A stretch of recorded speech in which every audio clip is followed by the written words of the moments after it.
ነኝ። እሺ እዚህ ጋር የወልድ ፍቃድ ምንድን ነው? የወልድ ፍቃድ እዚህ ላይ ማለት ነው። አሁን ለምሳሌ ወልድ እግዚአብሔር ስጋ ለብሶ የመጣውና እዚህ ላይ ስጋነትን ባህሪ ነው የሚያሳየው። ገብቷል? ይቺ ጽዋ ከኔ ትለፍ ሲባል ስጋነትን ባህሪ ነው የሚያሳየው። የአብ ባህሪ ደግሞ ችግር የለውም። የስጋነቱ ይሁን ፍቃዱ ምንድን ነው? ስጋውም ይሁን አምላክነቱም ይሁን ፍቃዱ ምንድን ነው? እዚህ ጋር የኔ ፍቃድ ያለው ምን ነው? እስኪ አንዴ እንትን በልኝ። እሺ ሉቃስ ወንጌል ምዕራፍ 22 ቁጥር 42 ላይ አባቱ ብትፈቅድ ይቺ ጽዋ ከኔ ውሰድ፣ ነገር ግን የእኔ ፍቃድ አይሁን ያንተ እንጂ አለ። የእኔ ፍቃድ አይሁን ማለት እኮ ያው እንደሚሞት የሰው ልጅ እንደሚሞት እንደሚገደል ያውቃል። እሱ ራሱ ያውቃልና የእኔ ፍቃድ አይሁን ማለት እንዲፈጸም ትንቢቱ እንደማለት ነው እኮ። እኔ አለመገደል ነው አይደለ የኢየሱስ ክርስቶስ ፍቃድ?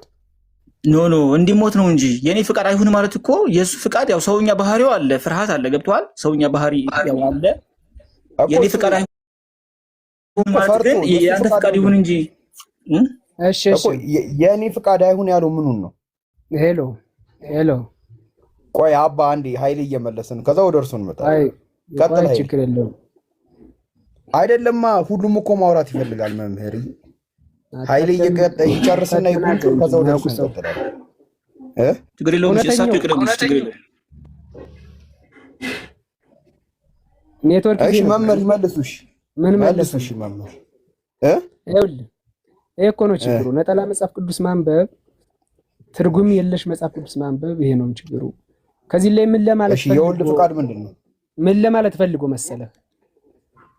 አባቶች ብትፈቅድ ይህች ጽዋ ከኔ ትለፍ፣ ነገር ግን የኔ ፈቃድ አይሁን ያንተ ፈቃድ ይሁን እንጂ አለ። ምን ለማለት ነው?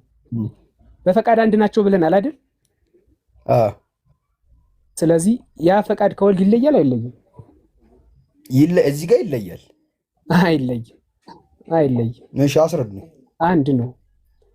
የኔም ኦኬ። የወልድ ፈቃድ ያንተ ፈቃድ ስለሆነ ስለራሱ ሲናገር ወልድ ሲናገር ስለራሱ ፈቃድ የኔ ፈቃድ ይሁን ነው ያለው ወይስ አይሁን ነው ያለው?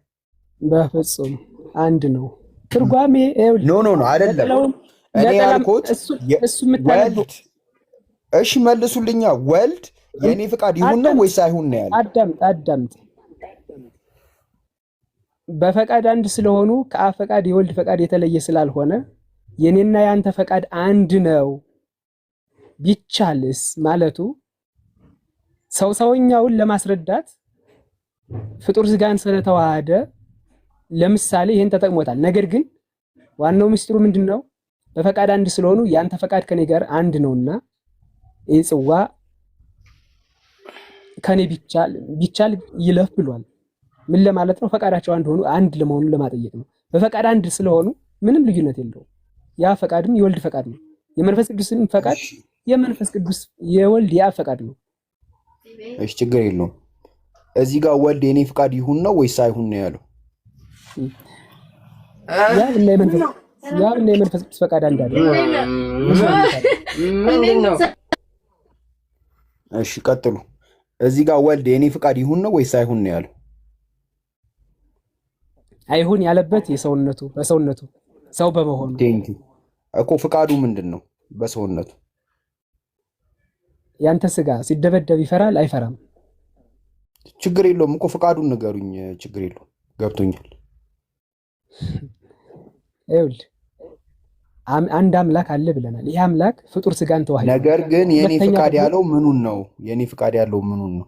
ምሳሌ ነው፣ ለምሳሌ ነው፣ ለአብነት ነው። ለአብነት ፈቃዱ ምንድን ነው? ወልድ ለአብነት ነው የተጠቀመው። ፈቃዱ ምንድን ነው እኮ? ፈቃዱ ምንድን ነው? አብነት ማለት ምን ማለት ነው? እኔ እንጃ፣ እኔ አላውቅም። ፈቃዱ ምንድን ነው? እዚህ ጋር አብነት ማለት ምሳሌ ማለት ነው። እናንተም እንደዚህ ብላችሁ ጸልዩ እኮ አይደለም። አይ እንደዚህ ብላችሁ ጸልዩ አይደለም ያለው። የወልድ ፈቃድ ከአብ ጋር አንድ ነው። እዚህ ጋር የኔ ፈቃድ ያለው ኢየሱስ ክርስቶስ የኔ ፈቃድ ያለው ተፈጽሟል ወይስ ይሁን ነው ያለው ወይስ አይሁን ነው ያለው? እንደ ፈቃድ ይሁን እኮ አይደለም። የኔ ፈቃድ ይሁን ነው ያለው ወይስ አይሁን ነው ያለው? በፈቃድ አንድ ስለሆኑ ራሱ ያውቃል። የኔ ፈቃድ ይሁን ነው ወይስ አይሁን ነው ያለው? እኔ እኮ አንዳንድ ጊዜ አማርኛ እንደምናወራ ራሱ እጠራጠራለሁ። በጣም ግልጽ አማርኛ ነው የምናወራው። የኔ ፈቃድ ይሁን ነው ወይስ አይሁን ነው ያለው? አይሁን ነው ያለው። እሺ አይሁን ያለው የኔ ፈቃድ አይሁን ያለው ምን ፈቃድ ነው? የምን ፈቃድ? አይሁን ያለበት ምክንያት ምንድነው? ለምሳሌ ምክንያት አይደለም ምንድነው? ምክንያቱን አላልኩም። ምንድነው ፈቃድ የተባለው ምንድነው እኮ? ፈቃዱ ምንድነው? በምትጸልዩበት በምትሰቃዩበት ጊዜ ያንተ ፈቃድ ይሁን እንጂ የኛ ፈቃድ አይሁን ብሎ ለመናገር እኮ ገባኝ። ይሁን የእሱ ፈቃድ ምንድነው?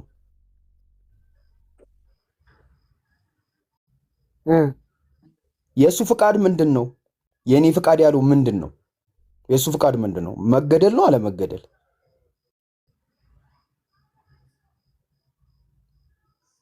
እሺ ሚሚ ያለሽ አለሁኝ።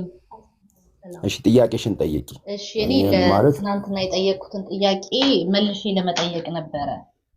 ነገርኩት። ፈቃዱ ያብ የወልድ መምህር በቃ ቆያለሁ ስጨርሱ አይደለም። አይ ቆይ አይደለም አንዴ ይሄ ሁላ ሰው እኮ የተቀመጠው ሊማር ነው። ቀጥይ ሚሚ ጥያቄ። የወልድ ፈቃድ እንዳፈቃድ ነው። ምንም መምህር ኔትወርክ አስቸግሯችኋል። ትናንትና አንድ ጥያቄ ጠይቄ ነበረ ጃ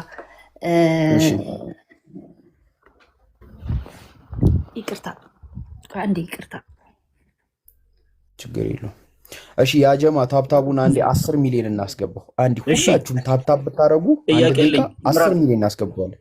ቆይ ሻይሌ ጥያቄልኝ እኮ አንዴ ተመልሻለሁ። ይቅርታ ጥያቄ ምን ነበረ? መጀመሪያ እግዚአብሔር ለአዳምና ለሔዋን የገባላቸው ቃል ነበረ። ከልጅ ልጅ ተወልጄ አድናሃለው የሚለው ቃል የለም ብለህ ነበር። እሱን ለመጠየቅ ፈልጌ ነበር ለአባ። ይሄ ቃል ከየት መጣ የሚለውን ለማለት ነው። ጨርሻለሁ። የለም ኃይሌ ያለ ይሄ ጥቅስ ኃይሌ እንደ እውነቱ ባይብል ላይ የለም፣ ግን ሌሎች እንትኖች ላይ አሉ። ሌሎች መጽሐፍት ላይ አሉ። ኩፋሌ አክስማሪዎች መጽሐፎች ላይ አሉ። እየሰማው ነው። ባይብል ላይ የለም። እሺ አዎ፣ ወደዚህ ጥያቄ በኋላ እንመለሳለን። ግን እኔ መጀመሪያ ጠይቅ እስኪላል ቆይ የጨረስን ሐሳብ እየጨረስን እንሂድ። ኃይሌ ከልጅ ልጅ ተወልጄ አድንሃለሁ ያለው ማን ነው? እግዚአብሔር አብ። እግዚአብሔር አብ ነው የተወለደው? ኖ እግዚአብሔር ለአዳም ከልጅ ልጅ ተወልጄ ሕፃን ሆኜ በመከራና በሞቴ አድንሃለሁ ብሎታል እኮ። ማን ነው ያለው? ሕፃን ሆኜ እመጣለሁ ያለው ማን ነው? እግዚአብሔር ነው ራሱ እግዚአብሔር አብ። ኦኬ እግዚአብሔር አብ ከልጅ ልጅ ተወልዷል? አዎ ወልድ ሆኖ ወጣ። ወልድ እግዚአብሔር ሆኖ መጣ፣ ከልጅ ልጅ ተወለደ። ኦኬ አብ ተወልዶ ወልዶ አብ ስልህ እኮ ያው ነው አብ ያልኩህ አይደለም እግዚአብሔር ነው ያልኩህ። ኦኬ አይ ሶሪ አይ አብ ያልኩህ እንደዛ ሳይሆን እግዚአብሔር ነው ያልኩህ እኮ። ገባኝ። እግዚአብሔር ራሱ ፈጣሪ አምላክ እኮ ገባኝ። ከልጅ ልጅ ተወልጄ አድንሃለሁ ወልድ ነው ወይስ አብ ነው? ኦኬ አብ አላለም ይሄንን ቃል? አብ ወልድ መንፈስ ቅዱስ ሶስቱም ብለዋል ማለት ይቻላል በዛ ሰዓት ኦሪት ላይ ስለሆነ ማለት ነው። ሶስቱም ተወልዶ ነው የመጡት? ኖ እንደሱ ያልክ አይደለም። ቆይ እስኪ እናንተ ቁርአን ላይ የአላህ ቃል የሌለ እንደ ኢሳን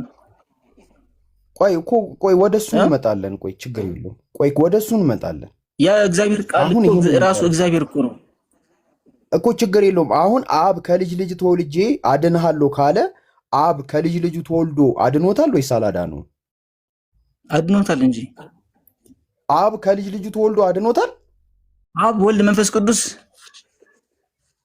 አብ ወልድ መንፈስ ቅዱስ አንድ እግዚአብሔር ናቸው። ገብተዋል ማለት እግዚአብሔር። አሁን ቆይ አንተ እግዚአብሔር ናቸው አላልኩክም። እኔ ያልኩክ ማለት ነው ኃይሌ አብ ከልጅ ልጅ ተወልጄ አድንሃለሁ ብሎታል ወይ ለአዳም? አዎ ከዛ ወልድ ሆኖ መጣ። ኦኬ አዳም ተወልዷል፣ አብ ተወልዷል ከልጅ ልጁ? አብ አልተወለደም፣ ወልድ ነው የተወለደው። ወልድ በባህሪው እኮ ታዲያ ተወልጄ ለምን አለው? ከልጅ ልጅ ተወልጄ አድንሃለሁ ለምን አለው? ለምን ዋሸው? እንዴት ለምን ዋሸው ማለት አብ ኦኬ ሶስቱ የተለያዩ ናቸው ብለህ የምታምነው አንተ? ኖ አይለያዩ። አብ ከልጅ ልጅ ተወልጄ አድንሃለሁ ካለው ለምንድን ነው አብ ከልጅ ልጁ ተወልዶ ያላዳነው?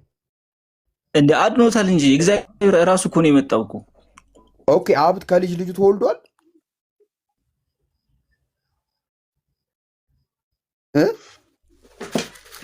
ወልድ እግዚአብሔር ወልድ ነው የተወለደው። ያው አብ እግዚአብሔር ብሎ በቃ እግዚአብሔር ነው ራሱ ወልድ ሆኖ መጣ እኮ። ገባኝ። ሲጀምር አብ ወልድ መንፈስ ቅዱስ አዲስ ኪዳን ላይ የሚጀምረው ገብቷል።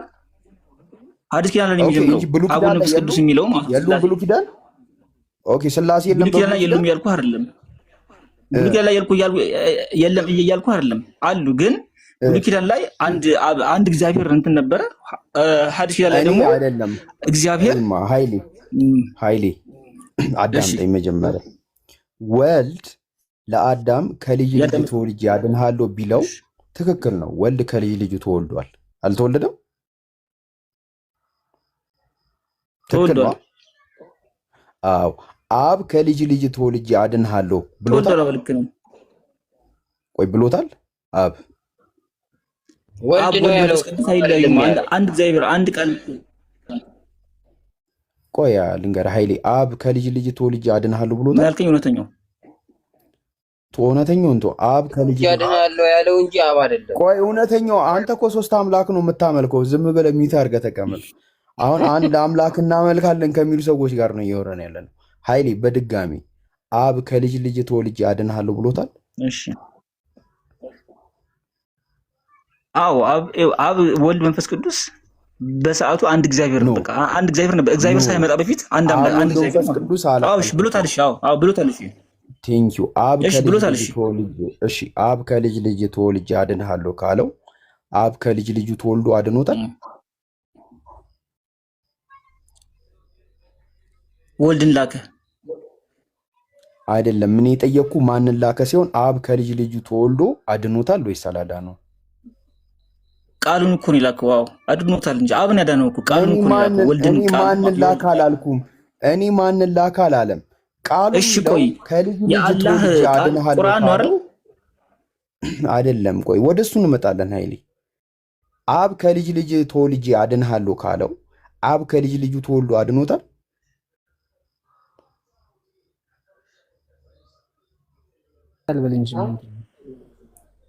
እሺ ቆይ እሺ ሚሚ ያለሽ አድኖታል? አሁን ወይ እየሰማሁ ነው። አሁን መምህር ጣልቃ ይግቡ። እያወራን እድል ስሰጡት ያወራል። በቃ ራሱ ይመልስ። ካልሆነ ጠላ ቤት ነው የሚሆነው ሁላችንም ስንደራረብ። አሁን እኮ መምህር አንድ ነገር ልንገሩትማ። ሐዋርያዊት መሲ የምትለውን አያችኋት? ከጎኗ የተቀመጠችው። ከላይ ደግሞ ማሜ ከሚስ የሚሉ አሉ። እነሱ ከኔ በላይ እውቀት ያላቸው የሚያነጻጽሩ ሰዎች ናቸው። ግን ዝም ብሎ ተቀምጧል። ስርዓት ስላልሆነ ማለት ነው። ገባቸው? ስርዓት አድርገው ቁጭ ብለው በቃ እድል እስኪሰጣቸው እየጠበቁ ነው።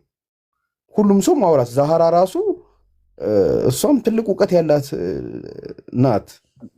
እውቀት የሌላቸውን እየጠየቅ አታደናብራቸው። ቅድም እኮ እድል ተሰጦትና በቃ መመለስ አቅቶት ወደ ሌላ ሰው እድል ሰጠን። አሁን ደግሞ ከሌሎች ሰዎች ጋር እናወራና እድል ሲደርሱት ደግሞ ከእርሶ ጋር እንቀጥላለን። ካልሆነ የኔና የእርሶ ወሬ ብቻ ነው የሚሆነው። ሚሚ ያለሽ? እየሰማሁ ነው እኮ።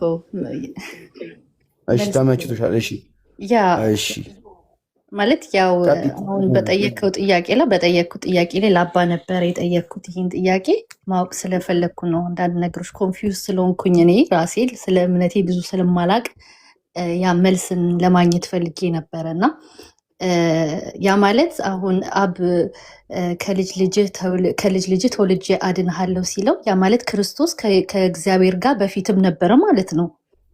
እሱስ እንዴት ታዩታላችሁ? በጥያቄ እኔ አሁን ምን መሰልሽ አይደለም መርሰል ለእኔ የጠየቀች እንግዲህ የእሷን ጥያቄ እንትንም በለው ሚሚሻው ያንቺ መጀመሪያ ጥያቄሽን ጥቅሱን ጠይቂያቸው። ጥቅሱ መጽሐፍ ቅዱስ ላይ ያለው ይለሽ ጠይቂያቸው። ከዛ ይቀጥሉ። አዎ ትናንትና ይህን ጥያቄ ለእናንተ ሳቀርብ ገስት ላይ የለም አልተጠቀሰም አልከኝና ግልጽ።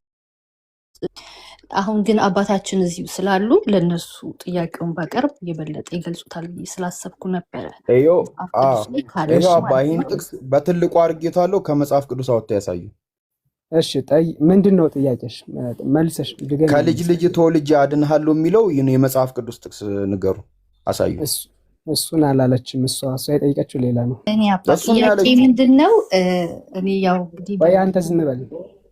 እሺ ዝም አልኩ። እግዚአብሔር ለአዳም ቃል ሲገባለት ከልጅ ልጅ ተወልጄ አድንሃለሁ ሲለው የምንጠብቀው የነበረው ያው የሰው ልጅ እንዲድን ክርስቶስ መወለድ አለበት አይደል?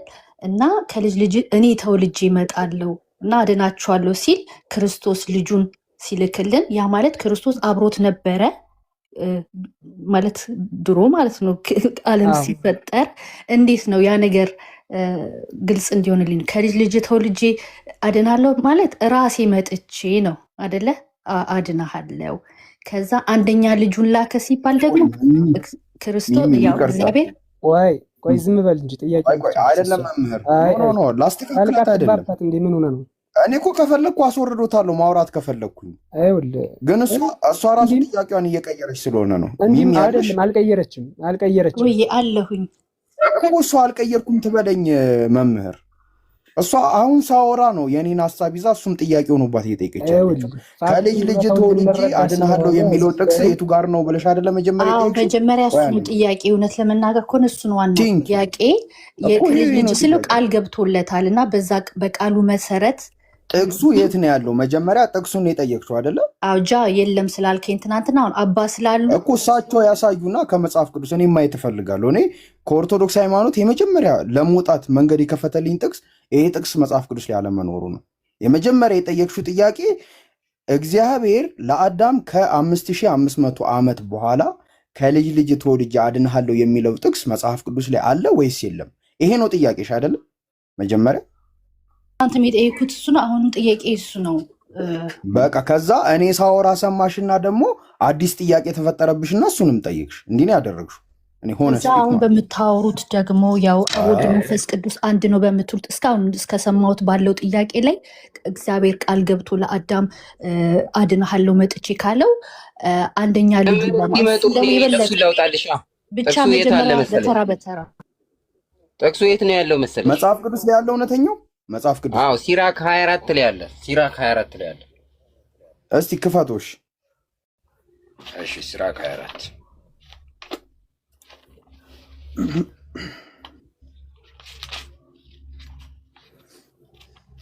እሺ እነ መሲ ሰላም አለይኩም ማሜ ዛሃሩ ያጀም ሁላችሁም ሰላም አለይኩም እንደዚህ ይላል ምን ይላል መሰለ ወአለይኩም ሰላም ወራህመቱላህ ወበረካቱ አንድ ጊዜ ወገናችን ጋይስ ኡስታዝ ዋሂድ ፖስቷል መምህር ዮሐንስ ጌታቸው ስለ እግዚአብሔር አካላት የተናገረውን የፖስቶ ሂዳችሁ ኮፒ ሊንክ ሼር አድርጉ በየቤታችሁ ፖስቱት ዲዩት አድርጉት ሼር አድርጉት ታፕ ኮፒ ሊንክ አድርጉ ያላ አሁን ማለት ነው ስራ ኡስታዝ ዋሂድ ነው የፖስተው አንዱ ይሄ ነው ሁለተኛው ወገናችን ሲራክ ሐዋርያ አይደለም ሲራክ ሐዋርያ አይደለም ሐዋርያት ስለ ኢየሱስ ከልጅ ልጅ ተወልጄ ምናምን ብሎ የሰበከው መጽሐፍ ቅዱስ ነው የተባልኩት ከምንም ከመጽሐፍ ቅዱስ ስለተባለ መጽሐፍ ቅዱስ ላይ ያለ ጥቅስ ነው የማውጣው እግዚአብሔር ከልጅ ልጅ ተወልጄ አድንሃለሁ ያለበት ምንድነው ያልኩት እግዚአብሔር ራሱ እኔ ከልጅ ልጅ ተወልጄ አድንሃለሁ ያለበት ይሄን ጥቅስ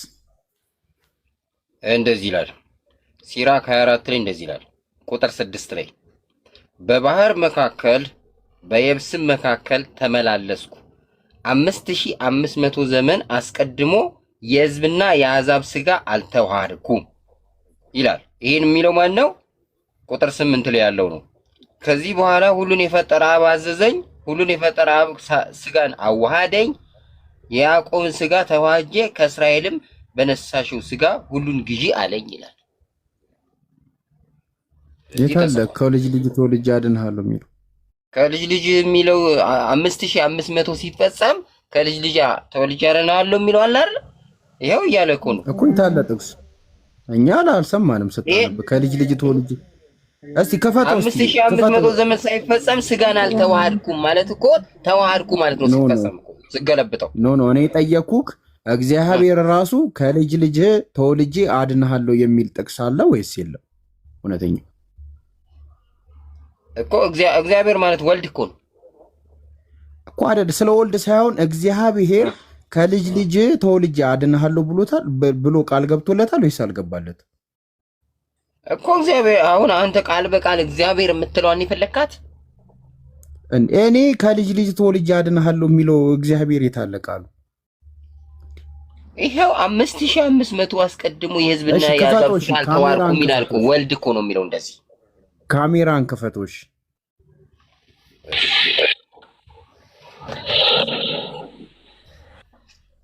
ማሚ ሰላም አለይኩም ኦኬ እስከሚከፍተው ድረስ ያ ጀማዓ እንደው ቃል በቃል እንኳን ሲራክ ጋር ቢገኝ የግዴታ ከሐዋርያት አስተምሮ ጋር መግጠም አለበት ኦኬ ከሐዋርያት አስተምሮ ጋር ከአዲስ ኪዳን ጋር ካልገጠመ ተቀባይነት የለውም። ከብሉይ ኪዳን ጋር ካልገጠመ ተቀባይነት የለውም። አንደኛ ሲራክ ላይ ያመጣው እንደዛ አይልም ቃል በቃል ከልጅ ልጅ ተወልጄ ምናምን የሚል የለውም። እንደው ቢል እንኳን የግዴታ ከብሉይ ኪዳንና ከአዲስ ኪዳን ጋር መግጠም አለበት ከ66ቱ ጋር ማለት ነው። በተለይም ከሐዋርያት አስተምሮ ከጴጥሮስ ከጳውሎስ ከዮሐንስ አስተምሮ ጋር መግጠም አለበት። ካልገጠመ ተቀባይነት የለውም። ይታያል አይደል? ቁጥር 6 ጋር ስንጀምር ከፈለክም ከላይ ብንጀምር ያንን ነው የሚያወራው። ወልድ ይላል። ወልድ ሰውነቷን በተዋህዶ ታከብራለች ይላል። ወልድ ማለት ኢየሱስ ነው። በአሕዛብ መካከል ትመካለች፣ በእግዚአብሔር ወገኖች መካከል ነገርን ትናገራለች፣ በሐዋርያት መካከል ትመካለች ይላል። አየህ፣ እኔ ከእግዚአብሔር አብ ተወለድኩ፣ ምድርንም እንደ ጉም ሸፈንኳት።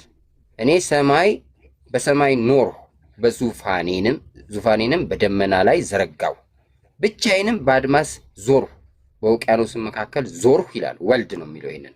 በባህር መካከል በየብስም መካከል ተመላለስኩ። 5500 ዘመን አስቀድሞ የሕዝብና የአሕዛብን ሥጋ አልተዋርኩም። ይህ ምን ማለት ነው? 5500 ሲፈጸም ተዋርኩ ማለት ነው ስገለብጠው።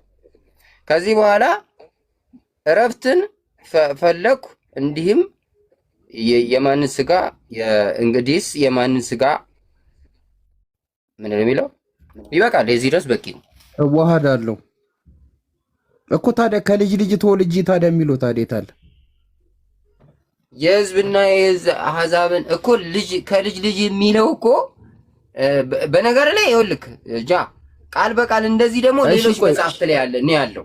ሌሎች መጽሐፍት ላይ ቃል በቃል ከልጅ ልጅ ተወልጄ አድናለሁ የሚል ደግሞ ሌላ መጽሐፍት ላይ ያለው ችግር ግን እዚህ ጋር ከልጅ ልጅ ተወልጄ አድናለሁ የሚል ጥቅስ አለ?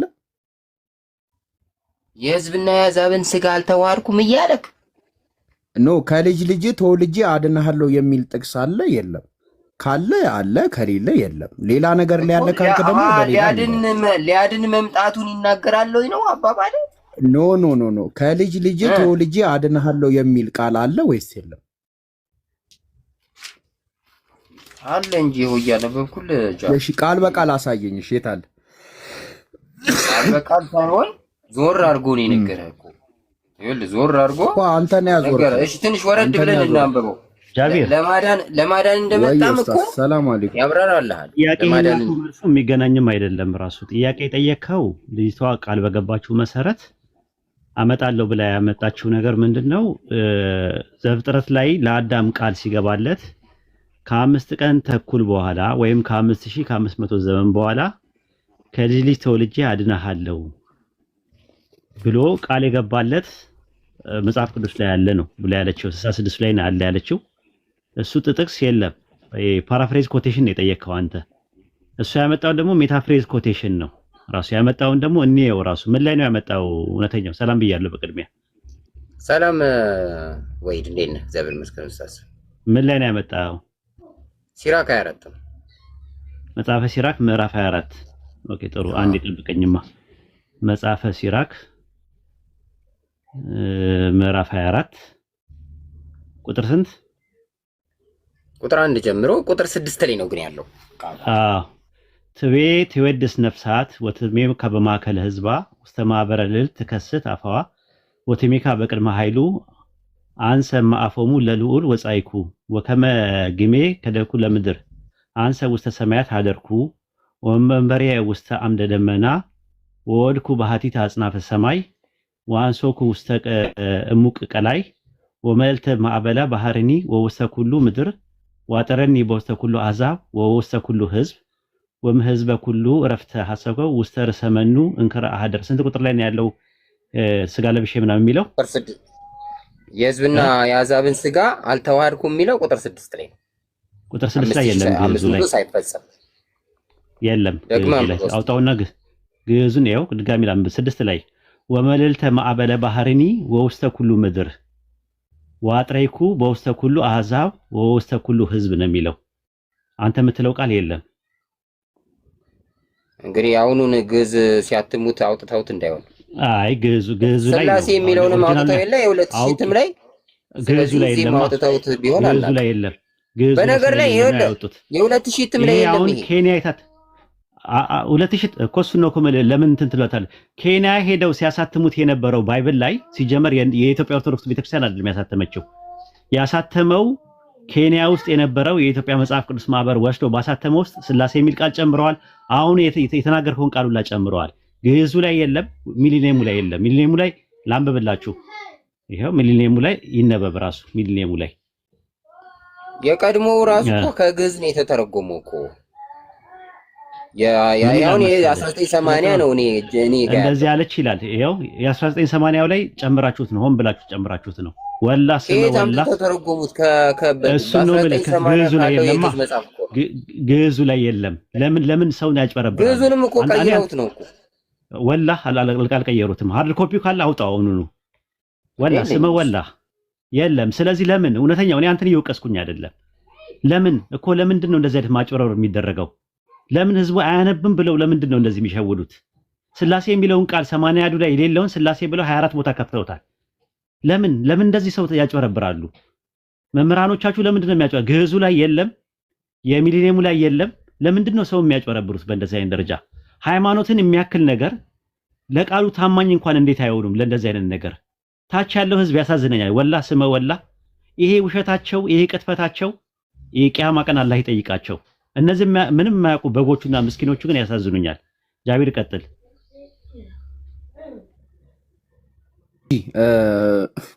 አሁን ከቅድም ጀምሮ ሲጠየቅ የነበረው ይሄ ነው። ሚሚ ገብቶሻል አሁን ሐሳቡ?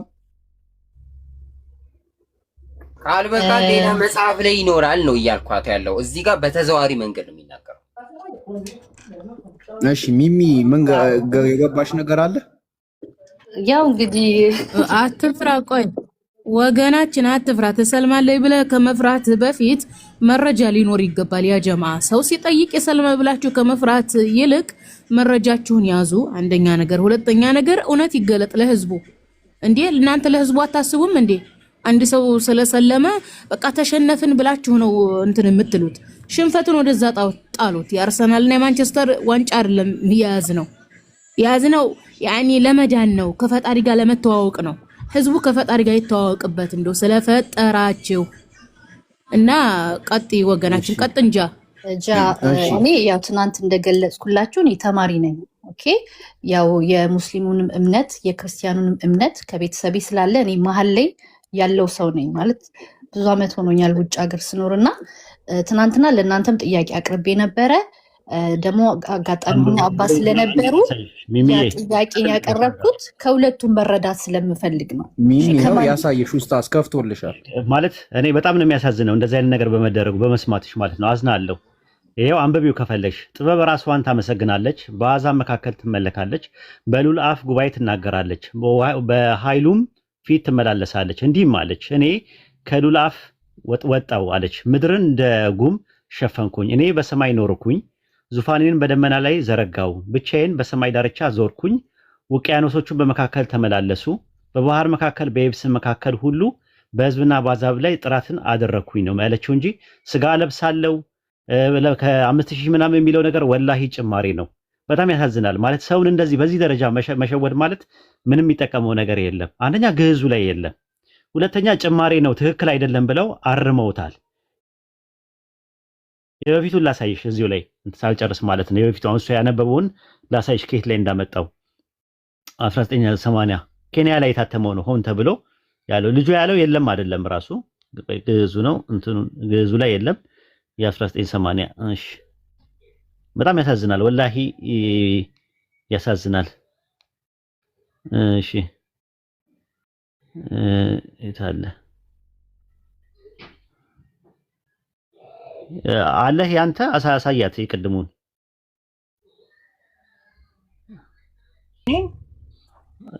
የሱን ያሳየን እሱ ማለት ነው የ1980 ማለት ነውና በጣም በሚገርም ሁኔታ እዛ ላይ ሆን ብለው ጨምረውታል። ስጋ ለብሽ የመጣው እንትን አድርጌ የመጣው ከ5000 ምናምን ለምን እንደዚህ በዚህ ደረጃ አስፈለገ? ማለት ሃይማኖት የሚያክል እኮ ትልቅ ነገር ነው ማለት ሴንሲቲቭ ነገር ነው።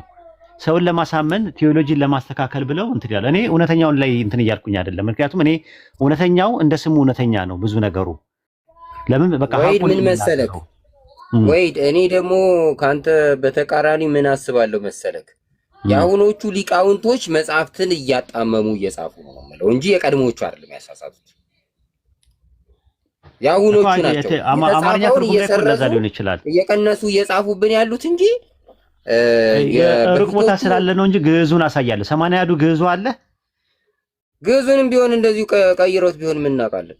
ኧረ በለው ታማኒነት የሚኖረው እኮ ወደ ከቀድሞ ያሉ መጽሐፎች። ችግር የለውም። ችግራችሁን እንደፈጽማችሁና እንደፈጽምጽማችሁ እናንተ እዛው ጨርሱ። ምንኛ ምንም የሚመለከተ ነገር የለም። ግን የሚያሳዝነው ነገር ሰው ጋር ይምር ምዕመናኖቹ ያሳዝኑኛል ምንም በማያውቁት። አሁን ለምሳሌ ማርቆስ ወንጌል ምዕራፍ 16 ከ9 እስከ 16 እስከ 16 ከ9 እስከ 21 ድረስ ያለው ጭማሪ መሆኑን ታውቂያለሽ? ሚሚ ያመነ የተጠመቀ ይድናል፣ ያመኑት እነዚህ ምልክቶች ይከተላቸዋል፣ በስሜ አጋንንትን ያወጣሉ፣ በአዲስ ቋንቋ ይናገራሉ የሚለው ጭማሪ መሆኑን ታውቂያለሽ? ሚሚ ይኸው አይናገሩም፣ እነሱ ምዕመናን አይናገሩም። ግሪከኛው ላይ የለም ብለው ከስር የግርጌ ማስታወሻው ላይ በኋላ ላይ የተጨመረ ነው ብሎ ነው ያስቀመጡት። አዲስ መደበኛ ትርጉም ላይ ማለት ነው። እግዚአብሔር ይርዳሽ በለኝ፣ እውነቱን ያሳይሽ ብለህ ጸልዩልኝ። እኔ እዚህ ማንም ላደርግ ሳይሆን ከሁለታችሁ መማር ስለምፈልግ ነው። እስከዛሬ እየሰማችሁ ነው። ሁሌ አለው ግን አሁን እንጂ መማር ከፈለሽ ሚያ መማር ከፈለሽ መጀመሪያ ቤተ ክርስቲያን ውስጥ ካሉ ሰንበት ትምህርት ቤት ምናምን ነው እንጂ የምትማሪው ቲክቶክ ላይ ያሉ አስተማሪዎች እኮ አስቸጋሪ ናቸው። አዎ ወንድሜ መጽሐፍ ቅዱስን ነው። አንድ ጊዜ ወገናችን ሚያ አንቺ መማር ከፈለግሽ መጽሐፍ ቅዱስን አንብቢ ውዴ። ሰንበት ተማሪ ሰንበት ትምህርት ቤት ያሉት የኦርቶዶክስ ቤተ ክርስቲያን ነው የሚያጠኑት እንጂ መጽሐፍ ቅዱስን አይደለም። ኦርቶዶክስ መጽሐፍ ቅዱስን ኦርቶዶክስ አስመስላ ነው የምትተረጉመው። ፕሮቴስታንት አስመስላ ነው እንጂ የምትተረጉመው ወንጌሉ ማስተላለፍ የፈለገውን የሚረዳ የለም። እንደ ወንጌል አስተምሮ ኢየሱስ እግዚአብሔር አይደለም። ኢየሱስ እግዚአብሔርን የሚፈራ ፈርሃ እግዚአብሔር ትሁት የሆነ ሰው ነው። ወንጌል ምን ይላል? እንደ ኢየሱስ ትሁት ሁኑ ነው። ኢየሱስ ለእግዚአብሔር ትሁት ነበር። ትሁት ብሎ ማለት ታዛዥ፣ የሚጾም፣ የሚጸልይ፣ እግዚአብሔርን የሚፈራ፣ እግዚአብሔርን የሚለምን፣ እግዚአብሔርን የሚያወድስ፣ ለእግዚአብሔር የሚዘምር ሰው ነው። ስለዚህ ክርስቶስ ለኛ ወንድማችን ነው። እንደ ወንድማችን እንደ ክርስቶስ እግዚአብሔርን መፍራትና ማምለክ፣ እግዚአብሔርን ማወደስ፣ ወደ እግዚአብሔር መጸለይ፣ እንደዛ ማድረግ ነው ያለብን። ስለዚህ መጽሐፍ ቅዱስን ከዘፍጥረት እስከ ራዕየ ዮሐንስ አንብቢ፣ እመኒ። ኢየሱስ እግዚአብሔር መሆኑን የሚያስተምር አንድ ነገር የለም። መጽሐፍ ቅዱስ ጥርት ያለና ግልጽ አስተምሮ ነው ያለው። ሽብር ማለትም እያንዳንዷን አንቀጽ አንብቢ። ስታነቢ ፈጣሪና ፍጡሩን ለይቶ ነው የሚያስተምረው መጽሐፍ ቅዱስ። ፈጣሪን እግዚአብሔር ይለዋል። ኦኬ፣ ፍጡርን ደግሞ የፈለገ ቢሆን ማንንም ፍጡር እግዚአብሔር አይልም መጽሐፍ ቅዱስ።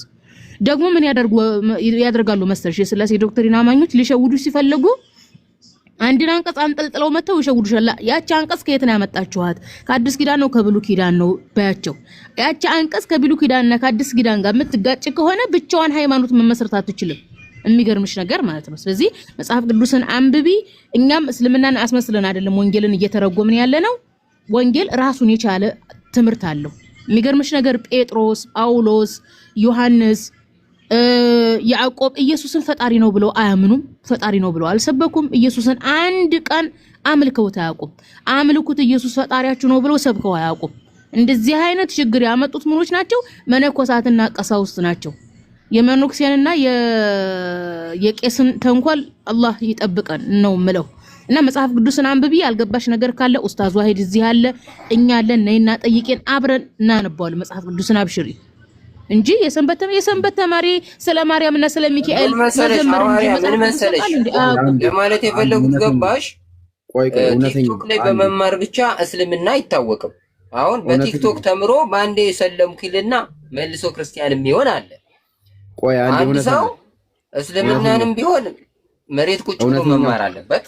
ክርስቲያንም እውነተኛው አንዴ እንደማመጥ። እሺ እስካሁን ያየነው ነጥብ አለ። እንግዲህ ኢንሻአላህ አላህ ከፈቀደ ደግሞ አንድ ሁለት ነጥቦችን እናያለን። ኦርቶዶክስ አለክ? ኦርቶዶክስ አለ። ሰላም ላንተ ይሁን። እንኳን ደህና መጣህ። ሰላም ለእናንተ። ሰላም። በእናንተ ሃይማኖት በአሁኑ ሰዓት ስላሴ እንደኔ እናንተ ጾታ አላቸው ወይስ የላቸውም? አይታወቅም። ኦኬ፣ አይታወቅም። እሺ፣ ሴት ነው ወንድ ናቸው የሚል ኦኬ፣ አይታወቅም። እሺ፣ ሌላ ጥያቄ። እንግዲህ ስላሴ ወንድ ይሁኑ ሴት ይሁኑ አይታወቅም ብለሃል። አንተ አምላክ ሰው ሆነ ብለህ ነው የምታምነው ወይስ ሰው አምላክ ሆነ ብለህ ነው የምታምነው? በዚህ ምስጢረ ስላሴ ወደ ግብርነት ይወስደናል ማለት ነው። ግብራቸው ላይ ስንሄድ መወየት እንችላለን እኮ። አምላክ ሰው ሆነ ወይስ ሰው አምላክ ሆነ? አምላክ ፍጹም ሰው ፍጹም አምላክ ብለን ነው የምንገልጸው። አምላክ ፍጹም ሰው ፍጹም አምላክ ሆነ። ፍጹም አምላክ ፍጹም ሰው ሆነ። የተወለደልን ወልድ ፍጹም ሰው ፍጹም አምላክ ሆነ። ኖ እኔ የጠየኩህ አምላክ ሰው ነው የሆነው ወይስ ሰው ነው አምላክ የሆነው? ኖ አምላክ የአምላክነቱን ባህሪ ሳይለቅ ሰውም የትብስይቱን ወይም የሰዋይነቱን ሳይለቅ መለኮት የስጋነቱን ሳያጠፈው ስጋዊ አካሉ ደግሞ የመለኮትነትን ባህሪ ሳያጠፋ በተአቅቦ ተዋህዶ ብለን ነው የምንገልጸው እኮ። ስለዚህ አምላክም ሰው ሆነ ሰውም አምላክ ሆነ ብለህ አታምንም ማለት ነው። ምን ማለት ነው? አሁን ለምሳሌ ልንገርህ፣ እንዲሚያምኑ ሰዎች አሉ። ቃል ስጋ ሆነ ማለት ምን ማለት ነው? ቃል ስጋ ሆነ ማለት አምላክ ሰው አምላክ ሆነ ማለት አይደለም? እንደዛ ነው የምትረዳው አንተ?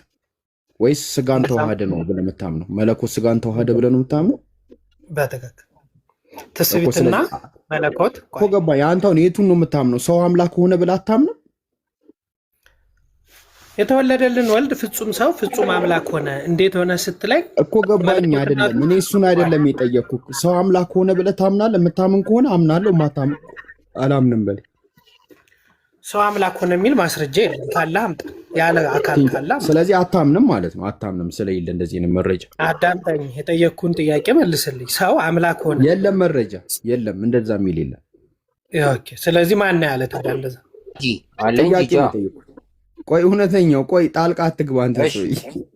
ራሱ ይጨርስ። ስለዚህ እኔ ጥያቄ ነው የጠየኩ ያለሁት። ሰው አምላክ ሆነ ብለህ ታምናለህ? ቆይ እያልኩ ያለሁት ዴፊኒሽኑን ተርሚኖሎጂውን አገላለጹን በደንብ ልግለጽልና እዛ ጥያቄ ካለ ጠይቀኝ። ካልሆነ አንተማ የምታምንበትን እኮ ነገርከኝ። እንትን መለኮት ከስጋ ጋር መለኮትን ባህሪውን ሳይለቅ ያለ መቀላቀል ያለ መጨፈላለቅ ተዋህዷል አልከኝ። ከሚስተር ዘላለምም ጋር ስታወሩ ስለሰማችሁ አንድ የኔ ተርሚኖሎጂውን ልግለጽና ይሄ ምን ማለት ነው ብለህ ጠይቅ ትችላለህ። ምን ማለት ነው? እሺ ልንገርህ፣ ተርሚኖሎጂውን ትነግረኛለህ። እኔ እሱ አይደለም ጥያቄ። አንተ ሰው አምላክ ሆነ ብለህ ታምናለህ ወይ? በቃ ይሄ ነው ጥያቄ። ምን ማለት ነው? እስኪ እንደዛ የሚል ማስረጃ አምጣልኝ። ማስረጃ አይደለም ብለህ አንተ እንደዚህ ታምናለህ? ሰው አምላክ ሆነ የሚል ማስረጃ የለም። እንደዛ አይደለም የሚለው እኮ። ስለዚህ አታምንም ማለት ነው። አታምንም ምን አመጣው? ምንድነው እንደዛ አይነት አገላለጽ የት ነው ያገኘው ነው ያልኩት እኮ። አይደለም እኔ አሁን ሰው አምላክ ሆነ ብለህ ታምናለህ ወይስ አታምንም? የምታምን ከሆነ አምናለሁ፣ የማታምን ከሆነ አላምንም በለኝ። ቃል ስጋ ሆነ ነው እየተባልክ ያለው። ቃል ስጋ ሆነ ነው። እሺ ውስጥ አስቀጥል።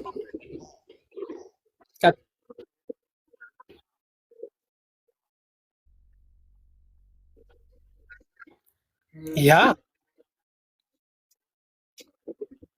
የተወለደልን ወልድ መለኮትነት የመለኮትነቱን ባህሪ ሳይለቅ የስጋይነትን ባህሪ ሳያጠፋ እኮ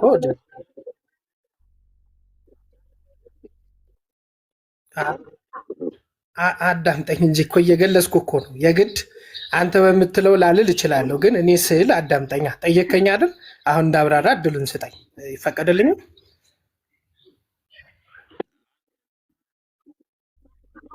አንተ በምትፈልገው አይደለም የምገልጸው። አይቆም እኮ ሳወራ አዳምጠኝ። ስጠይቀኝ እንዳዳመጥኩ ሳወራ ደግሞ አዳምጠኝ። ኦኬ። መለኮት የመለኮትነትን ባህሪ ሳይለቅ ማለት አምላክ ስጋ ሆነ፣ ከስጋ ጋር ተዋህደ ማለት ነው። ትስብእት የትስብእትን ባህሪ ሳያጠፋ መለኮት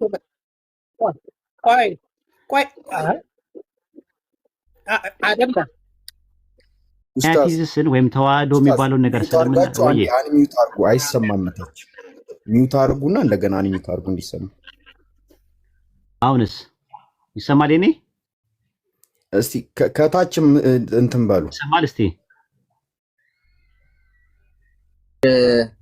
ለከታች ላሉት ተሰማ ብለዋል። ጥያቄው አምላክ ሰው ሆነ የሚለውን ተወውና ሰው አምላክ ሆነ ብላችሁ ታምናላችሁ ወይስ አታምኑም? ይሄ በቀላል ነው የጠየቀ ጥያቄ። ሰው አምላክ የሆነው ማን የሚባል ሰው ነው ንገረኛ።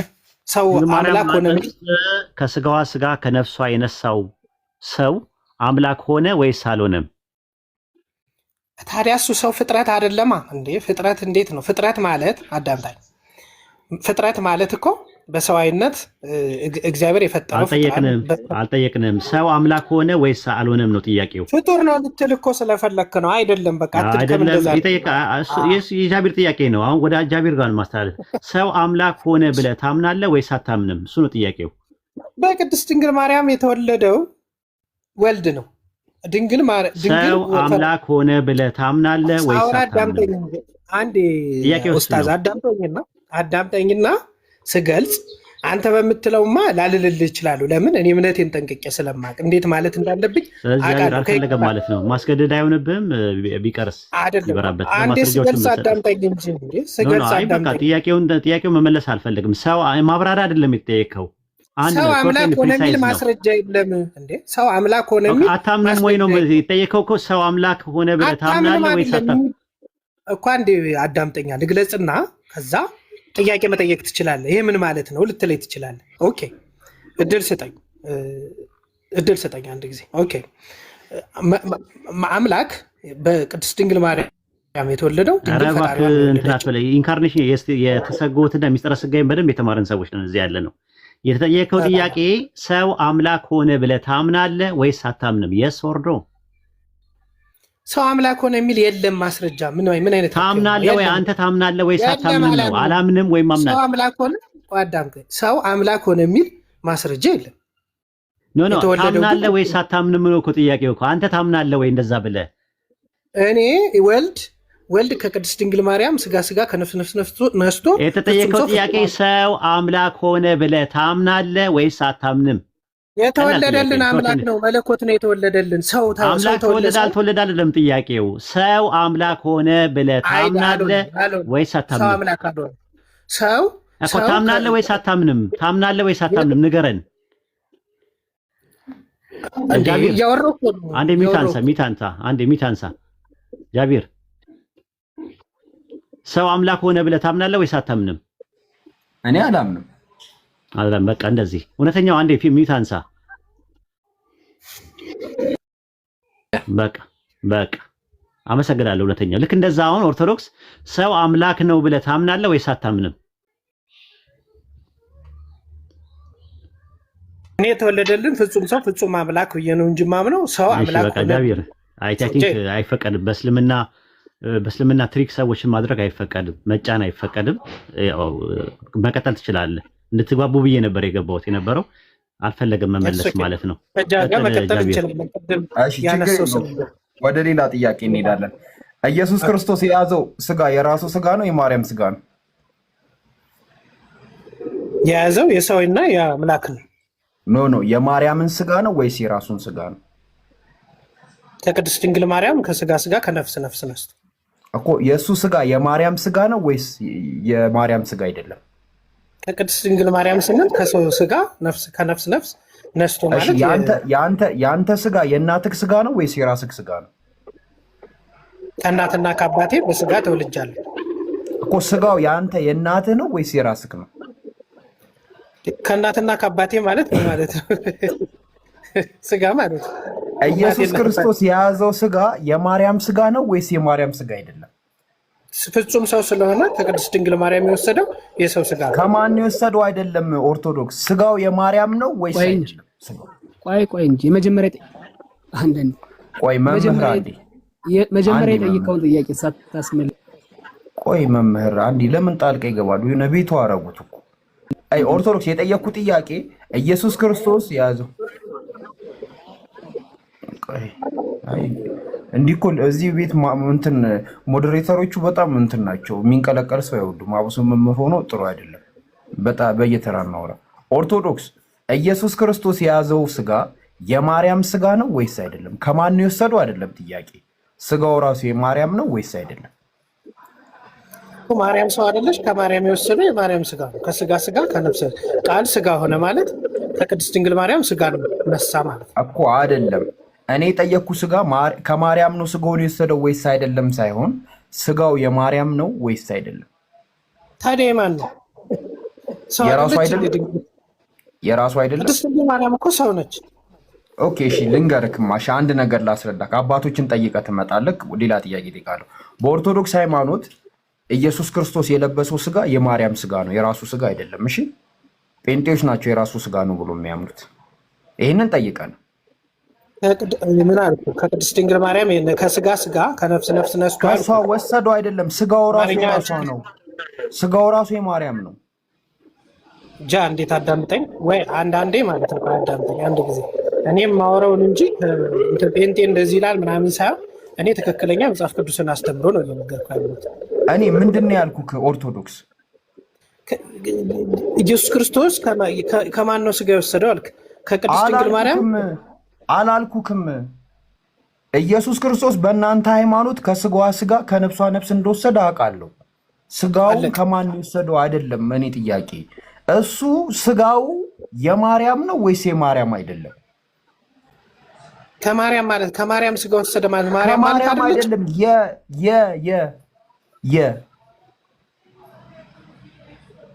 ማለት ነው። ጭንቅላትህ ያንተ ነው የእናትህ ነው? የኔ ነው። ስጋክ ያንተ ነው የእናትህ ነው? አሁን ያለው ስጋ የኔ ነው፣ ግን ከእናትና ከአባቴ በስጋ ተወልጃለሁ። ትክክል። ኢየሱስ ክርስቶስ በምድር ላይ ሲመላለስ የነበረው ስጋ የማርያም ነው ወይስ የማርያም አይደለም? ከማርያም ተወለደ። የማርያምን ስጋ ከማሆን አይደለም። ስጋው የማን ነው? የማርያም ነው ወይስ የማርያም አይደለም? የቅድስት ድንግል ማርያም ነው እንዴ እኮ። ስለዚህ ስጋው ክርስቶስ የለበሰው ስጋ የማርያም ስጋ ነው። አለቀ። ፍጹም ሰው ነው ይላል። ፍጹም ሰው ነው ማለት ሰው ነው ማለት እኮ። ሰው ነው አይደለም። የማርያም ስጋ ነው ወይስ አይደለም? ጃ እንዴት አዳምጠኝ። እድል ትሰጠኛለህ? ይማ ልንገርህ፣ ላስረዳህ። ኢየሱስ ክርስቶስ ማፈን አይደለም። ይማ ልንገርህ፣ ላስረዳህ። እማውቀውን ነገር ልደግምልኝ ስለሆነ እኮ ነው የምነግርህ። ኢየሱስ ክርስቶስ ከድንግል ማርያም ከስጋዋ ስጋ ከነፍስ ነፍስ ነስቷል አይደለም?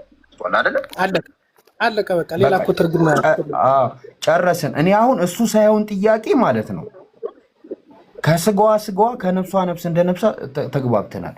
ኢየሱስ ክርስቶስ የያዘው ስጋ የማርያም ስጋ ነው ወይስ አይደለም? ቀይ ነው ጥያቄ። ማርያም ሰው ነች። ከሰው ከልጅቷ ከሰው እንደሚወለድ ከልጅቷ ባለው ከቅድስት ድንግል ማርያም እንደሚወለድ ተነግሯል። የማርያም ልጅ ነው። ማርያም ነች የተወራር ጊዜ የወለደችው። ስለዚህ አሁንም አልተግባባንም። ችግር የለውም። ኢየሱስ ክርስቶስ የለበሰው ስጋ ፍጡር ነው ፈጣሪ? ኦኬ። አልተፈጠረም? አይፈጠርም። ስጋው በብሉይ ኪዳን የት ነበረ? መረጃ ስጠኝ። ይኸው በሰፊው ዘፍጥረት 3:15 ከፈታ። እኔ ስለ ስጋው ነው የጠየኩሽ። ስለ ስጋው ነው የጠየኩሽ። ከፍትልሃለሁ። ስለ ስጋው ነው የጠየኩሽ። ስጋው ፈጣሪ ነው ብለኸኛል።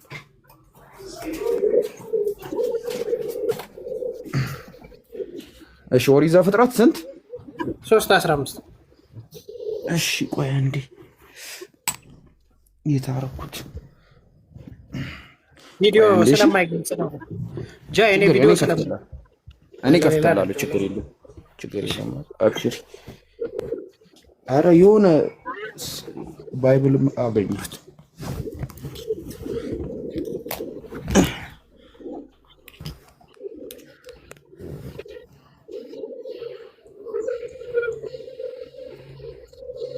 እኔን አተልቁኝ ሞዴሬተሮች።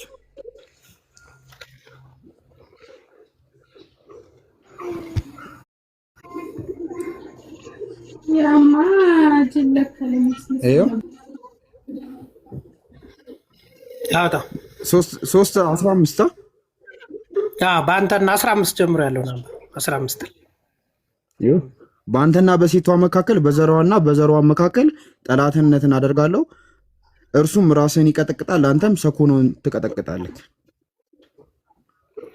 እባብ የተባለው ማን ነው? እባብ የተባለው ማን ነው?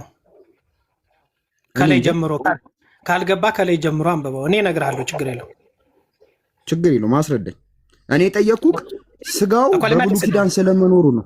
ስጋው በብሉይ ኪዳን ስለመኖሩ የአንድምታ ትርጉም ላይ ልነግርህ። ኦኬ በጣም አሪፍ። ከላይ ስለያዝከው 14 ጀምሮ እግዚአብሔር አምላክም እባቡን አለው። ትንሽ ወደዛ ወር አድርጋት። በጣም አሪፍ። አይ በጣም አታብዛው። ይህን ስላደረግ ከእንስሳት ከምድር አራዊትም ሁሉ ኦኬ። ለማንበብ ይቸግራል። እሺ ኦኬ። ተለይቶ እንዳላደክም ነው ላንብብልክ። እሺ በጣም ኦኬ፣ ችግር የለውም። ይህን ስላደረግ ከእንስሳት ከምድር አራዊትም ሁሉ ተለይተ ከአንተ የተረገምክ ትሆናለህ፣ በሆድም ትሄዳለህ፣ አፈርም በሕይወት ዘመን ሁሉ ትበላለህ። በአንተና በሴቱ መካከል በዘርህና በዘሯ መካከል ጠላትነትን አደርጋለሁ፣ እርሱም ራስህን ይቀጠቅጣል፣ አንተም ሰኮኖን ትቀጠቅጣለህ ይላል። እንግዲህ ይህን ልተርጉምልህ። እንግዲህ እዚህ ላይ ሰውና እባብ በጠላትነት እስከ ዕለተ ምጽአት እንደሚኖሩ መግለጽ ነው። ለፍጻሜው ግን እባብ የተባለ ዲያብሎስ፣ ዞሮቹ የተባለ አጋንንት ሲሆኑ በዘሯ የተባለው የድንግል ማርያም ልጅ ክርስቶስ ሲሆን በእርሱ ያመንን እኛ እንድናለን ማለት ነው። ስለዚህ ከዘሯ የሚባለው የጌታችን ኢየሱስ ክርስቶስ ነው ማለት ነው። በዘሯም መካከል የሚለው በዘርና በዘሯም መካከል የሚለው እሱ ላይ ስለ አዳም ምን ያህል የሚያወራው ነው። ስለዚህ በዘ የተባለው የድንግል ማርያም ልጅ ነው ማለት ፈጣሪ መሆኑን አወቅ ማለት እሱ ያንዱ ምንድን የጠየቅኩት ጥያቄ በዘፍጥረት ላይ አምላክ ስለመሆኑ ፈጣሪ ስለመሆኑ አምጣልክ። ኢና ሊላሂ ኧረ ተው እንዴ! አማርኛ እንደምናወራ እንድንጠራጠር እያደረጋችሁን እኮ ነው። ስጋው በብሉይ ኪዳን ስለመኖሩ ማስረጃ ስጠኝ እንዴ! አንደበተኝ እንጂ አንዴ በብሉይ ኪዳን ተወልዷል እንዴ? በሰው ስጋ ለብሶ ተወልዷል እንዴ? ፈጣሪ መሆኑን አይደል የጠየቀኝ? እንደሚወለድ አይደል? ስጋው በብሉይ ኪዳን ስለመኖሩ ስጋው እንዴ ቅድስት ድንግል ማርያም እንደምትወለድ እኮ ነው። የትንቢት ቃል እኮ ነው። በትንቢት የነበረ ድንግል ማርያምም አልተወለደች እኮ በሱ ላይ ተወልዳለች እንዴ? እዚህ ላይ ዘፍጥረት አንድ ቆይ አዳምጠኝ።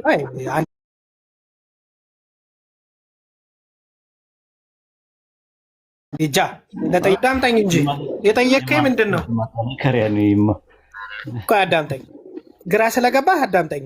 ለእኔ ተው ትርጓሜውንና እንትን የቃሉ አጠቃቀም ለእኛ ነው። ምንድን ነው የጠየቁት ጥያቄ ነው መጀመሪያ። በብሉይ ኪዳን ጊዜ አዳምጠኝ፣ የጠየቀኝ ስጋ መኖሩን አልክ። ስጋ መኖሩን ሳይሆን እንደሚወለድ ነው እየነገርኩህ ያለ።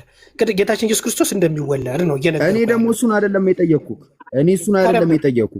ኢየሱስ ክርስቶስ በስጋ በብሉይ ኪዳን ስለመኖሩ ማስረጃ ስጠኝ አልኩ ነበር። በስጋ የተገለጠው መቼ ነው? የዛሬ 2000 ምናምን ዓመት እኮ ነው የተገለጠው። እንዴት አይነት ጥያቄ ነው? ነበረ ወይ ነው እኔ መቼ ነው ብዬ አይደለም የጠየቅኩህ። በስጋ የተገለጠው መቼ ነው? አልተገለጠም። በስጋ አልተገለጠም። የዛሬ 2018 ከድንግል ማርያም አልነበረም። ድንግል ማርያምም አልተወለደችም። ከድንግል ማርያም ስጋው ከመወለዱ በፊት ስጋው ነበረ አልነበረም? ስጋው አልነበረም። ስትወለድ እርሷ ቅድስት ድንግል ማርያም መወለድ። ቆይ አዳምጠኝ እንጂ ልግለጽ። ቆይ አዳምጠኛለህ። በቅንነት ማለት ነው። በቅንነት ከሰጠኝ በቅንነት ላብረን። ኦርቶዶክስ ቆይ ኦርቶዶክስ ንገርማ በጣም በቅንነት እየሰማሁህ ነው፣ ግን ያልጠየቅኩኝ እየመለስክልኝ። አሁን ደግሞ ምን ነገር አለ መሰለህ፣ አንድ ጥያቄ ስትጠየቅ ጥያቄውን ተረዳክ ማለት በቃ ኦልሬዲ መልሱን 30% ጨረስከው ማለት ነው። አሁን እኔ የምጠይቅህ ሌላ፣ አንተ የምመልሰው ሌላ። ኢየሱስ ክርስቶስ በብሉይ ኪዳን ወይ አምላክ ስለመሆኑ ወይ ደግሞ ወልድ በብሉይ ኪዳን ስለመኖሩ ማስረጃ ስጠኝ አይደለም ያልኩህ። ገባካ? እኔ ያልኩህ ኢየሱስ ክርስቶስ የተገለጠበት ስጋ በብሉይ ኪዳን አለ ወይስ የለም? አልተገለጸም እያልኩ እኮ ነው። እንደሚወለድ ግን ነገርኩህ። ይኑር አይኑር አታውቅም። ይኑር አይኑር የለም እንጂ አልተገለጠም እንጂ እርግጠኛ ሆኜ ነው እንደሚወለድ በትንቢት ተነገረ እንጂ አልተወለደም። ስጋው የለም። ስጋ የሚባል በስጋ ቃል ስጋ አልሆነ ማጋ ነው። ስጋ የሆነ የዛሬ ስጋው የተፈጠረው ድንግል ማርያም ማህፀን ውስጥ አይደለም? በትክክል። ስለዚህ ስጋው ፍጡር ነው ወይስ አይደለም? ፍጡር አይደለም። ስጋው ፍጡር አይደለም፣ ፈጣሪ ነው። መለኮት ነው። ምን ማለት ነው? መለኮት የመለኮትነትን ባህሪው ሳይለቅ፣ የትፍሴትነትን ባህሪ ሳይለቅ ከአንድ ባህሪና ከአንድ አካል ሆኖ በተአቅቦ ተወለደ ነው የሚባለው። ተዋህደ ነው የሚባለው። ስጋው መለኮት ነው አላልኩ። ስጋው ምንድን ፍጡር ነው? የተወለደልን ወልድ ነው። ወልድ ደግሞ ይወለዳል። ግብርነቱ ማን ነው? አይደለም። ኧረ ኦርቶዶክስ ስጋው ፈጣሪ ነው ፍጡር ነው? ወልድ ከቅድስት ድንግል ማርያም ስጋ መለኮት ነው። አዳምጠኝ። እኔ ስማ ወልድ ምንድነው አይደለም ያልኩህ፣ ስጋው ፍጡር ነው ወይስ ፈጣሪ? መለኮት የመለከትነቱን ባህሪ ሳይለቅ ስጋ የስጋ ባህሪውን ሳይለቅ ተዋህዱ ማለት ስለ ተዋህዱ አልጠየኩም። ስጋው ፍጡር ነው ወይስ ፈጣሪ? ፍጡር ማለትማ ከወንድና ከሴት የሚገኝ ዘር ነው። ስለዚህ ፍጡር አይደለም እያልኩ እኮ ነው አይደል እኮ። ስለ ፈጣሪ ነው ስጋው። ምን አይነት ጥያቄ ነው? ሁለት ነገር አልተፈጠረም እኮ ስጋና መለኮት ለየብቻ አልተፈጠሩማ። ቃል ስጋ ሆነ እንጂ ስጋው ፍጡር አይደለም አልከኝ። ፈጣሪ ነው።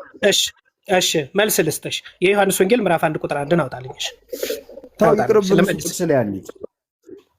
እኮ አውጣልኝ እንጂ መልስ ልሰጥ እኮ መልስ ልስጥ እዚህ ላይ። እሺ ለኔ ስትል አውጣልኝ። እሺ የጠየቁ ጥያቄ ምንድነው? ልመልስልህ ነው። ዮሐንስ ወንጌል ምዕራፍ 1 ቁጥር 1 መግባባት ስላልቻለ ነው የጠየቁ ጥያቄ። እስካወጣ ድረስ የጠየቁ ጥያቄ ምንድነው? ጃዬ በቅንነት ገብቶኛል። ጃ ነው ማን ነው የሚያወራው? አንዴ ሚዩት አድርግና ጃቢር አይ ቲንክ ጥያቄን የተረዳ አይመስለኝም ሰውየው ማለት ነው። አንደኛ ነገር ደግሞ ማብራሪያ አይደለም የፈለከው፣ ጥያቄ ነው። ጥያቄ ሾርት ኤንድ ፕሪሳይስ ነው። የስ ኦር ኖ ነው የጠየቀው የነበረው። ስጋው ፍጡር ነው ብለህ ስትለው የተፈጠረ ነው ይልሃል። ተመልሰው ፈጣሪ ነው ወይስ ፍጡር ነው ስትለው ፍጡር አይደለም ፈጣሪ ነው ይልሃል። እና አይ ቲንክ እንትኑ አልተመጣጠናችሁም። ጥያቄ መረዳት የመልስ ግማሽ ነው ይባላል። ቢያንስ ጥያቄን ቢረዳህ ደስ ይል ነበረ። ከቅድም ጀምሮ ስናይ ነበርና አይ ቲንክ ታች ያሉትም ሰዎች አሰልቺ እንዳይሆን ሰው ቀይርና አውራ የሚል ነው ሪኮሜንዴሽን ያለኝ። ውሳኔው ያንተ ነው። እንደ ሐሳብ ነው ያቀረብኩት። ጃቢሮ ቀጥል። እሺ ኡስታዝ፣ እንትን በጣም ወደ 5 የሚሆኑ ነጥቦችን ኦልሬዲ ባለመግባባት ከአንዱ ምናን ይረዳዋል እየተባለ እንትን ብለናል። ወይ ትንሽ ቁጭ በልና ያለውን ነገር ይሁንና እንቀጥላለን። እሺ ኦርቶዶክስ፣ አሁንም የጠየቅኩን ጥያቄ አንተ ኢየሱስ ክርስቶስ እግዚአብሔር ስለመሆኑ ነው ማስረጃ ልሰጠኝ እየሄድክ ያለው አይደል? እኔ በትክክል ነበር የመለስኩልህ። ጃ በቅንነት ካልተቀበልከኝ ምንም ማድረግ አይቻልም። እንግዲህ እግዚአብሔር በሚያውቀው ፍጡር ነው ወይስ ትክክል ነው የመለስኩት። ስጋው ፍጡር ነው ፈጣሪ? ስጋው ፍጡር ነው ፈጣሪ? ፍጡር ነው የሚል አምጣ። ፈጣሪ ነው ፈጣሪ ነው። ስጋው ፈጣሪ ነው። ስጋው ፈጣሪ ነው። አዳምጠኝ፣ ድገምልኝ። ስጋው ፈጣሪ ነው። አዳምጠኝ። የተወለደልን ወልድ አንድ ደቂቃ ትሰጠኝ። 30 ሰከንድ ነው። ፈጣሪ ነው በለኝና በቃ ጨረስን። ስጋው ፈጣሪ ነው። 30 ሰከንድ ብትሰጠኝ ማብራራት ትችላለህ። ታብራራልኝ ካልገባኝ። ስጋው ፍጡር አይደለም እኮ ትሰጠኛለህ። ደቂቃ ትሰጠኛለህ። ሰጣለሁ። ስጋው ፍጡር አይደለም የተወለደልን ፍጡር አይደለም። ስጋው አይለያይም። ስጋና መለኮት የተዋህደው ስጋና መለኮትን ለይተህ ማየት አትችልም። በቃ ስጋው ፍጡር አይደለም። እሺ ስጋው ፈጣሪ መነጣጠላችን ይሄ ስጋ እየመለስኩ ነው። ይሄ ስጋ አንድ ጊዜ አዳምጠኝ። ይሄ ስጋ ይሄ መለኮት ነው ብለህ መለየት አትችልም ነው እያልኩ ያለሁት። አይለያዩም። እሺ ስለዚህ ስጋው ፈጣሪ ነው ወይስ ፍጡር? ዘእንበለ ወላጤ ይባላል። አይለያዩም። አትለያዩ። ፍጡር ነው ወይስ ፈጣሪ? አንዱን ምረጥልኝ። ፈጣሪ አልኩ። ኦኬ ስጋው ፈጣሪ ነው። እሺ አንድ የመጽሐፍ ቅዱስ ጥቅስ ታስረዳኛለህ? ዮሐንስ ወንጌል ምዕራፍ 1 ቁጥር 1። አይ በቃ ፈጣሪ ነው፣ ተስማማን እኮ። በጣም አሪፍ ቴንክ ዩ። ፈጣሪ ነው አልከኝ፣ ተስማማን። አሁን ይሄንን ጥቅስ እናነባለን።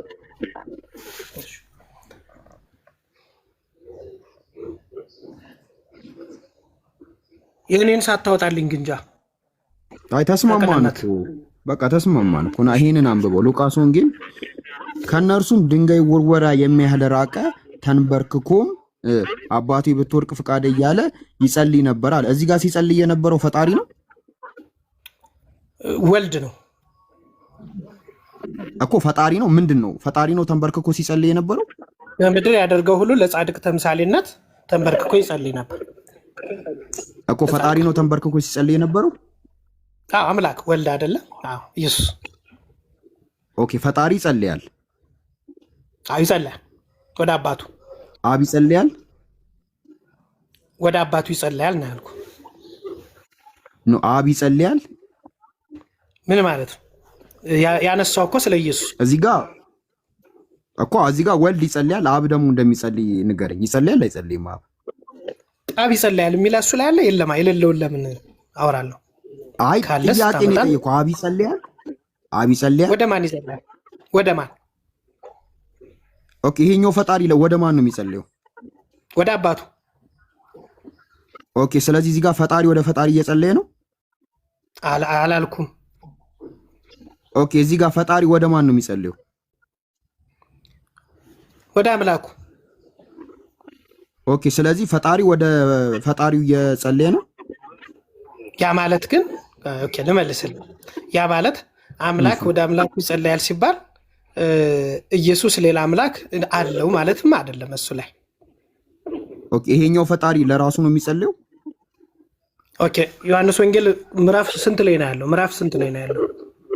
ሉቃስ 22:41 ዮሐንስ ወንጌል ምዕራፍ 1 ቁጥር 1 ደግሞ ለእኔ ስትል ይደልኝ እኮ ይሄንን መልስ ነው ደስ የሚላለን። ይሄኛው ፈጣሪ ለራሱ ነው የሚጸልየው እኮ እሱን ልመልስልህ እኮ እሱን ልመልስልህ እኮ ነው ዮሐንስ ወንጌል መልስ ልስጥ። ዮሐንስ ወንጌል ለእኔ ደግሞ እሺ ቴንክ ዩ አመሰግናለሁ። እንዲህ በቅንነት ስንረዳዳ ደስ ይላል። እሺ ቴንክ ዩ በጣም እግዚአብሔር ይስጥ። ዮሐንስ ወንጌል ምዕራፍ 1 ቁጥር 1 ኦኬ በመጀመሪያ ማን ነበረ? ቃል ነበረ። ቃል ነበረ ማለት ቅድመ ዓለም ነው ማለት ነው። ኦኬ ቃልም በእግዚአብሔር ዘንድ ወደዚህ ትንሽ ቃልም በእግዚአብሔር ዘንድ ነበር አለ። ተመልከት አብረው ነበሩ ማለት ነው። ቃልም እግዚአብሔር ነበር አለ። ይህም በመጀመሪያ በእግዚአብሔር ዘንድ ነበር አለ። ስለዚህ ሁለቱም አንድ ናቸው፣ ቅድመ ዓለም ናቸው ማለት ነው። ቃል እንግዲህ ቃል ስጋ የሆነው ቃል ነው ማለት ነው። ቃል ማን ነው? ቃልም እግዚአብሔር ነበር አለ። ስለዚህ ፈጣሪ ነው ማለት ነው። ቃል ስጋ ነው። ጨረሽ። ይሄኛው እግዚአብሔርና ይሄኛው እግዚአብሔርና ይሄኛው እግዚአብሔር አንድ አይነት ናቸው? ልዩነት የላቸው። እሺ በመጀመሪያ ቃል ነበረ ተባለ አይደለ? ቃል ነበር አለ። አየህ?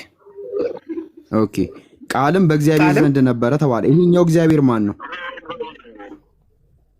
በመጀመሪያ ቃል ነበር አለ። ቃልም በእግዚአብሔር ዘንድ ነበር አለ። ቀጥሎ ያለው እኮ ይሄኛው እግዚአብሔር ማን ነው? ይሄ እግዚአብሔር ማን ነው? ቀጥል ልነግርህ እኮ ነው። አንብበው። ቀጥሎ ያለው ልመልስልህ እኮ ነው። በእግዚአብሔር ዘንድ ነበር ይላል። በእግዚአብሔር ዘንድ ቀጥሎ ያለውን አንብበው። ቀጥሎ ያለው ቃልም እግዚአብሔር ያኛውን ቀጥሎ ሶስተኛ እግዚአብሔር እኮ ቃልም እግዚአብሔር ነበረ። እሺ ይሄኛው እግዚአብሔር ማን ነው? እግዚአብሔር ነበረ እኮ ይሄኛው እግዚአብሔር ማን ነው? ቃል የተወለደው ቃል ወልድ ኖ ይሄኛው እግዚአብሔር ሌላ እግዚአብሔር። ኦኬ ስለዚህ ማለት ነው ይሄኛው እግዚአብሔር ኦኬ ይሄኛው እግዚአብሔር አብ ነው። በሲልህ እግዚአብሔር አብ ማለት ነው። አንድምታ ትርጉም ላይ ደማየት ይችላል። ይሄኛው እግዚአብሔር አብ ነው። ቃል እግዚአብሔር ነበር አለ። አንድ አረጋቸው፣ አንድ መሆናቸውን ገለጸ። ይሄኛው እግዚአብሔር አብ ነው ወይስ አይደለም? ኦርቶዶክስ ይኸው መለሰልህ እኮ ከዛው ማለት እኔ ሳልመልሰው እኮ ይሄኛው እግዚአብሔር አብ ነው ወይስ አይደለም? ጥያቄ እግዚአብሔር አብ እግዚአብሔር ወልድ የሚለውን ከአባትና ከልጅነት አንጻር ስናነሳ እሱ ላይ ይሄኛው እግዚአብሔር አብ ነው አይደለ? ይሄኛው እግዚአብሔር አብ ነው። እንደሱ አልተነተነልህም ከሱ ላይ አዳምጠኝ። እሺ ማን ነው? አብ ወልድ መንፈስ ቅዱስ ነው ይሄኛው እግዚአብሔር። እንደዛ ብለህ መውሰድ ትችላለህ። እሺ በመጀመሪያ ቃል ነበረ፣ ቃልም በአብ በወልድ በመንፈስ ቅዱስ ዘንድ ነበረ፣ ቃልም አብ ወልድ መንፈስ ቅዱስ ነበረ ብለን መረዳት እንችላለን። አይደለም እንደዛ አትንትን። ነገር ግን አሁን እሱ ላይ ቃሉን አንተ አንድምታው ስለሌለ ነው። አንድምታ ትርጉም አለ። እንደዚህ ተርሚኖሎጂ ይሄ እግዚአብሔር ማን ነው እኮ አዳምጣኝ። በመጀመሪያ ቃል ነበረ። የመጀመሪያው ቃል ማለት ማን ነው? ወልድ ማለት ነው። ኢየሱስ ማለት ነው። እሺ ስጋ የሆነው ስጋ የለበሰው ማለት ነው። ስለዚህ በመጀመሪያ ቃል ነበረ፣ ቃልም በእግዚአብሔር ዘንድ ነበረ። ቃልም እግዚአብሔር ለአዳም የገባለት ቃል ምንድን ነው? ቃል ማለት ነው። ኦኬ ቃል ነው ማለት ነው። ሲቀጥል ቀጥሎ ያለውን አውጣው። ቃልም ማን ነው? እግዚአብሔር ነው። እዚህ ጋር መልስልኝ። ይሄኛው እግዚአብሔር ማን ነው? ይሄን እግዚአብሔር ማን ነው? ይሄ ነው ጥያቄ። እግዚአብሔር እንትና የሚባል የለም እንዴ? እግዚአብሔር ነው እንዴ? አንድ እኮ ይሄኛው እግዚአብሔር አብ ነው፣ እግዚአብሔር ወልድ ነው፣ እግዚአብሔር መንፈስ ቅዱስ ነው ወይስ አብ ወልድ መንፈስ ቅዱስ ነው? አላለልህማ። እግዚአብሔር ብለህ ነው የምትወስድ። እኮ ይሄም አይታወቅም። እንዴት እግዚአብሔር እንዴት አይታወቅም ትላለህ? ይታወቃል እንጂ እግዚአብሔር ነው እኮ። ማን ነው ታዲያ? እኮ ማን ነው ይሄኛው እግዚአብሔር የተባለው? ማን ነው? እሱ እየነገረ ያለው ከእግዚአብሔር ጋር አብሮ የነበረ ጥንተ ቅድመ ዓለም የነበረ አልፋና ኦሜጋ ነው እያለ እኮ ነው። አሁን ተረዳህ እኮ ይሄኛው እግዚአብሔር ማን ነው? ኦርቶዶክስ እንደዛ ይሄኛው ብሎ እግዚአብሔር ማን አይፈታማ። ነው? አንተ እንድምታ ትርጉሙ ስለሌለ ነው። ማን ነው ያንተ ስም? ጃ መሰልከኝ። ኦኬ ቃል በጣም አሪፍ። እሺ ልፍታልና አንተ ግራ ከገባ መጠየቅ ትችላለህ። በመጀመሪያ ቃል ነበር። እኔ እኮ ስማ፣ አሁን አንተ የፈታህልኝ በመጀመሪያ ቃል ነበረ። ይሄ ወልድ ደግሞ በእግዚአብሔር ዘንድ ነበረ፣ ግን ይሄ ራሱ ወልድ እግዚአብሔር ነበረ ነው። ይሄ ነው ልታስረዳኝ ይፈልግ። በቃ ላስረዳህ እኮ ነው። ሳስረዳህ ይሄ ማን ነበር አትበለኝ ነው እያልኩ ያለሁት። በመጀመሪያ ቃል ነበር ነው ማወቅ ፈለኩ። ይሄኛው እግዚአብሔር ማን ነው? ለምሳሌ ይሄኛው ቃል ወልድ ነው እኮ ላወራ ወልድ ነው ይሄ ቃል እኮ ላውራ። አዎ እሱማ ወልድ ነው። በመጀመሪያ ቃል ነበር አለ። ቃልም በእግዚአብሔር ዘንድ ነበረ ማለት አማርኛውን አዳምጠኝ። ለምሳሌ ቃልም በእግዚአብሔር ዘንድ ማለት በእግዚአብሔር የተገባ ቃል አለ ማለት ነው። ቃል አለ ማለት ነው። ስለዚህ ቀጥሎ ያለውን አንብበው። ቀጥሎ ያለውን አንብብልኝ ያውጣልኝ። ቃልም እግዚአብሔር በቃ ገብቶኛል። ኦርቶዶክስ ገብቶኛል። በቃ እሺ፣ በቃ እንትን ወይ ኡስታዝ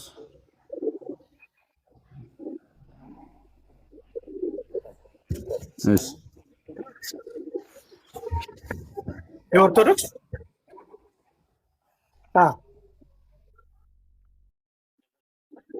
ሃይማኖት አቦ እቀበላለሁ። ለምን አልቀበልም?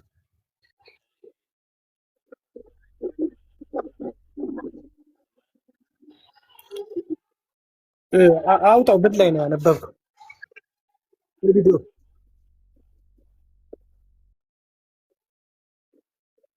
ቪዲዮ ላይ ግለጸው።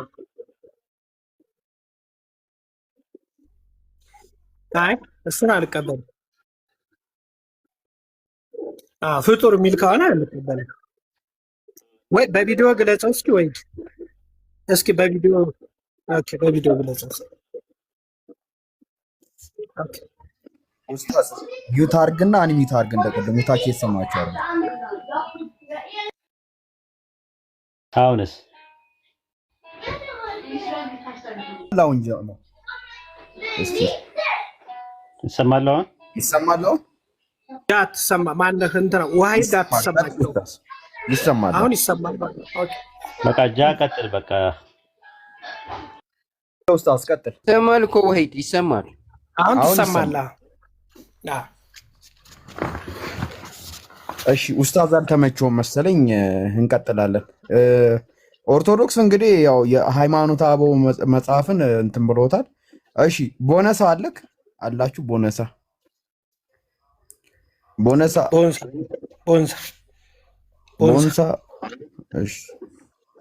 እሺ እኔ ጋር እኮ አልጨረስንም። አልጨረስም። እኔማ እኮ በቃ ከኔ ጋርማ ጨረስን እኮ።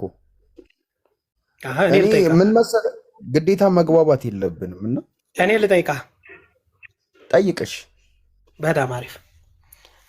ስለ አብ ወልድ መንፈስ ቅዱስ ግብር ግለጽልኝ እስኪ።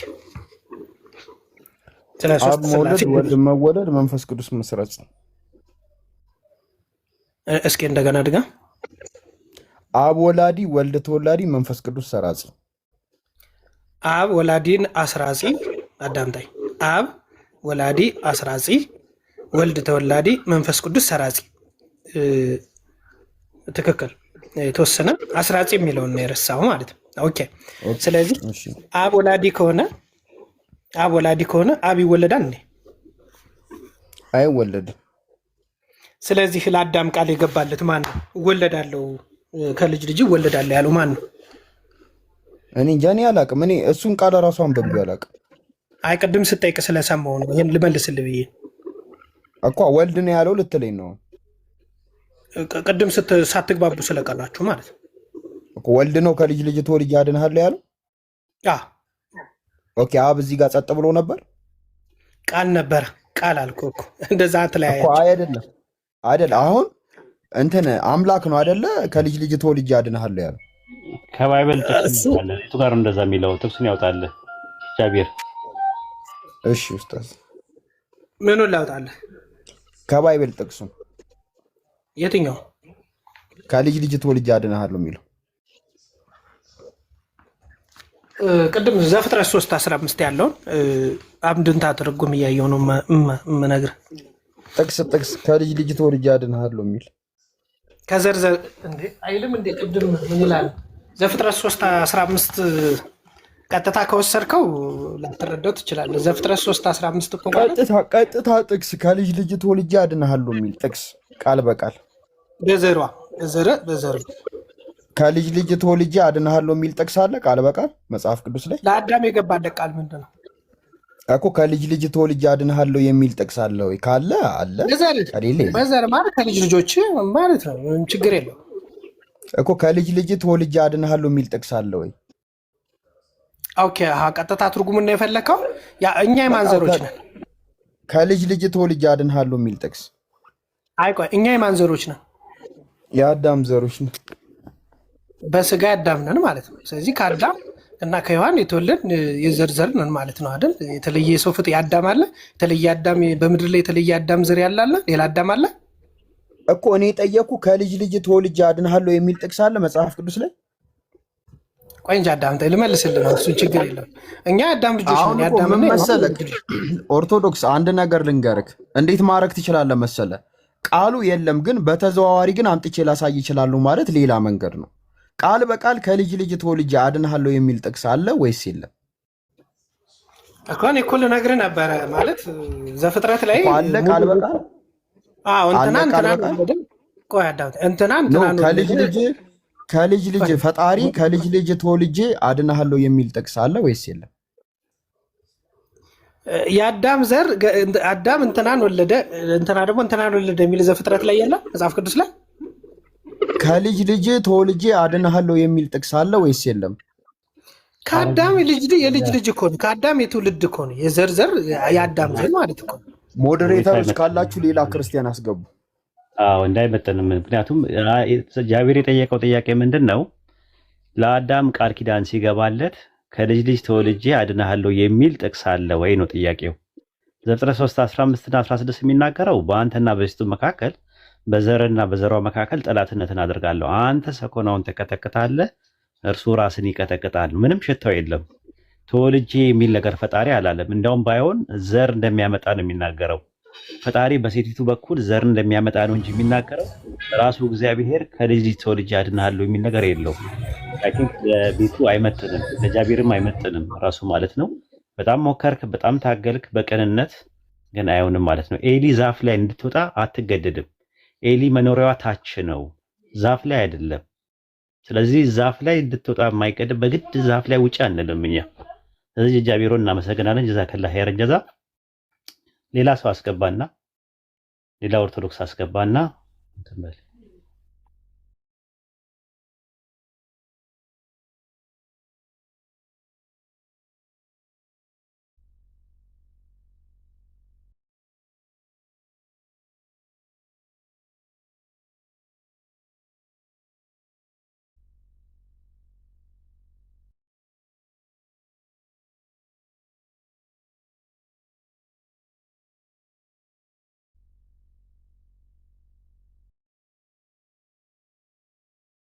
ኪኪ ካቤል እያወራችሁ ከሆነ ሚዩት ናችሁ። ኪኪ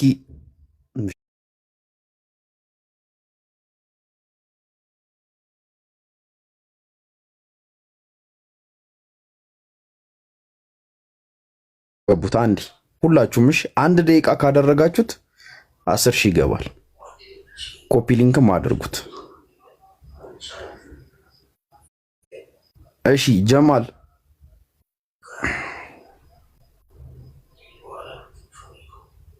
ጀማል እሺ፣ ክርስቲያኖች ካላችሁ ግቡ። ሞዴሬተሮች ክርስቲያን ካላችሁ አስገቡ። ሰላም አለይኩም ወራህመቱላሂ ወበረካቱ። ወአለይኩም አሰላም ወራህመቱላሂ ወበረካቱ። ሰላም ነው? አልሐምዱሊላህ። ምን እንታዘዝ? አይ ጀማል ስላልከኝ ነው እንጂ እኔ እንኳን ምንም እንትን የለኝም። ውይይቱን እየሰማሁ ነው። ጀማል ስላልከኝ ብዬ ነው አቤት ያልኩት። እሺ ክርስቲያኖች ካላችሁ ግቡ። ክርስቲያኖች ካላችሁ ግቡ። ሁሱ ካለክ ድምፅ አሰማ ከቻልክ፣ ካልቻልክ መርሃባ። ክርስቲያኖችን አስገቡ ገስት ላይ ካሉ። እሺ አስራት ክርስቲያኖች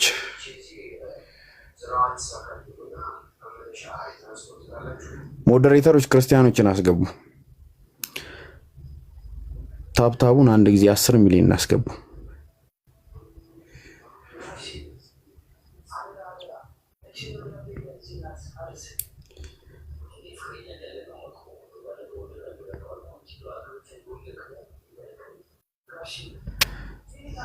እሺ እኔ ጋር የጠቆረ ነው የሚታየኝ። እሺ ዳግም አለክ? አሉ እንዴት ነህ? ሰላም ላንተ ይሁን። ሰላም ላንተ ይሁን። ከየትኛው ቤተ እምነት ነህ? ይቅርታ ለጊዜው ትንሽ ቆይ፣ ከክርስቲያን በሚለው ያዝልኝና። እሺ ማርያም እናት አላት? አላት። አዎ። የእናቷ ስም ማን ነው? ሐና። ኦኬ ሐና የልጅ ልጅ አላት? ሐና የልጅ ልጅ አላት። ጌታችን አዎ አላት። ኦኬ የልጅ ልጇ አምላክ ነው? ኦኬ በዚህ እያጠራህን ነው እንጂ እሺ በቃ ኦርቶዶክስ ነን ነበር ብዙም። እሺ ስለዚህ እግዚአብሔር ላይክ እንትን ሐና የልጅ ልጇ እግዚአብሔር ነው ማለት ነው? እንደ ስጋ ልክ ነህ። ኦኬ እግዚአብሔር አያት አለው? እንደ ስጋ መወለዱ። ኦኬ አያት አለው? እንደ ስጋ መወለዱ ልክ ነህ። ኦኬ እግዚአብሔር አያት አለው። እሺ አያት የሌለው እግዚአብሔር አለ? እኔ ያልኩ እንደ ስጋ መወለዱ ነው። እግዚአብሔር በነገራችን ላይ አንድ ነው። ስለዚህ እኮ አንዱ እግዚአብሔር አያት አለው?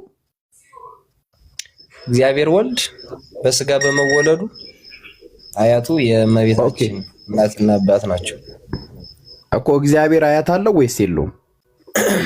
እግዚአብሔር ወልድ አያት አለው። ኦኬ አያት የሌለው እግዚአብሔር አለ? እግዚአብሔር ወልድ አያት አለው። እግዚአብሔር አንድ ነው። ኦኬ እግዚአብሔር አብ አያት አለው? እግዚአብሔር አብ እሱ አባት ነው እኮ። አያት አለው? የለም። ኦኬ ስለዚህ አያት የሌለው እግዚአብሔር አለ ማለት ነው? ነው አንድ ናቸው። በስጋ በመወለዱ ነው ያልኩ። ኦኬ በስጋ በመወለዱ ነው አያት ያለው እኮ እያልኩ ነው። አሁን እኛን ለማዳን በመምጣቱ በስጋ በመወለዱ በዘር ሐረግ ስለመጣ። አብ በስጋ ተወልዷል? አብ በስጋ አልተወለደም። ኦኬ ስለዚህ አብ እግዚአብሔር አይደለም? አብ እግዚአብሔር ነው። ስለዚህ በስጋ ያልተወለደ እግዚአብሔር አለ? በስጋ የተወለደው ወልድ ሲሆን አዳምን ለማንሳት እንደሆነ ታውቃለህ መቼም አይደለም? እሺ ማርያም የእግዚአብሔር የልጁ እናት ናት? ማርያም የእግዚአብሔር የልጁ ያሁኑን ርዕስ ጨርሰናል። ቆየ እየቀጠልን እኮ ነው፣ እያጣራን ነው። እሺ ማርያም የእግዚአብሔር የልጁ እናት ናት? እንዴት ማለት? እስኪ ልረዳው፣ ይቅርታ ትንሽ ጠጠር አለ። እግዚአብሔር ልጅ አለው? እግዚአብሔር አለው። ኦኬ ስለዚህ የእግዚአብሔር ልጅ እናቱ ማርያም ናት? የእግዚአብሔር ልጅ በስጋ እኮ ገባኝ። እናቱ ናት እመቤታችን። አዎ በመንፈስ ለአምላክነቱ እናት ናት? ለአምላክነቱ እናት የለውም አባት እንጂ። ኦኬ ስለዚህ ኢየሱስ ስንት ነው? ኢየሱስ አንድ ነው። ኦኬ ስጋው እናት አለው? ይሄ ነገረ መለኮት ሲሆን ሌላ ትምህርት ገባን ማለት ነው። ነገረ መለኮት ላይ ነው አሁን እየጠየቀኛል እኮ። ስጋው እናት አለው? ከመለኮትና ከስጋው ጋር ያለውን ልዩነት ተረድተዋል? በቅድሚያ ተረድቼዋለሁ። ስጋው እናት አለው? በመወለዱ የእመቤታችን ስጋ ነስቶ ነው የተወለደ እኮ። ስጋው እናት አለው? እንዴት ማለት? ስጋው እናት አለው? ይቅርታ እየገባኝ አይደለም ጥያቄ። እግዚአብሔር ወልድ ተወልዷል ካለን በስጋ አምላክነቱ እናት አለው? በአምላክነቱ እናት የለውም። የባህሪ አባቱ በሰውነቱ እናት አለችው፣ እመቤታችን ናት። ከስጋ ነስቶ ነው የተወለደ፣ የዳዊት ዘር ነው አይደለም በመጽሐፍ። እሺ በሰውነቱ አባት አለው? በሰውነቱ በስጋነቱ በመልበሱ አባት የለውም። ኦኬ አብ ለስጋው አባት አይደለም? አብ ለስጋው ሳይሆን የአምላክ እኔ ስጋው ላይ ነው ጥያቄ። ስለ ስጋው አባት አይደለም? አብ በስጋነቱ እኮ እመቤታችን ከወንድ ጋር ስላልተገናኘች አባት የለውም። በስጋነቱ አባት የለውም እኮ። አብ ለስጋው አባት አይደለም? አብ ለስጋው ሳይሆን ለመለኮቱ ለአምላክነቱ ነው አባት። ስለዚህ ወደ እሱ እንመጣለን። ስለ ስጋው ነው የጠየቅኩት ዳጊ። ስጋው ለስጋው አባት አይደለም? እንዴት ተብሎ እኮ ስጋው ለስጋው አባቱ አይደለም ነው?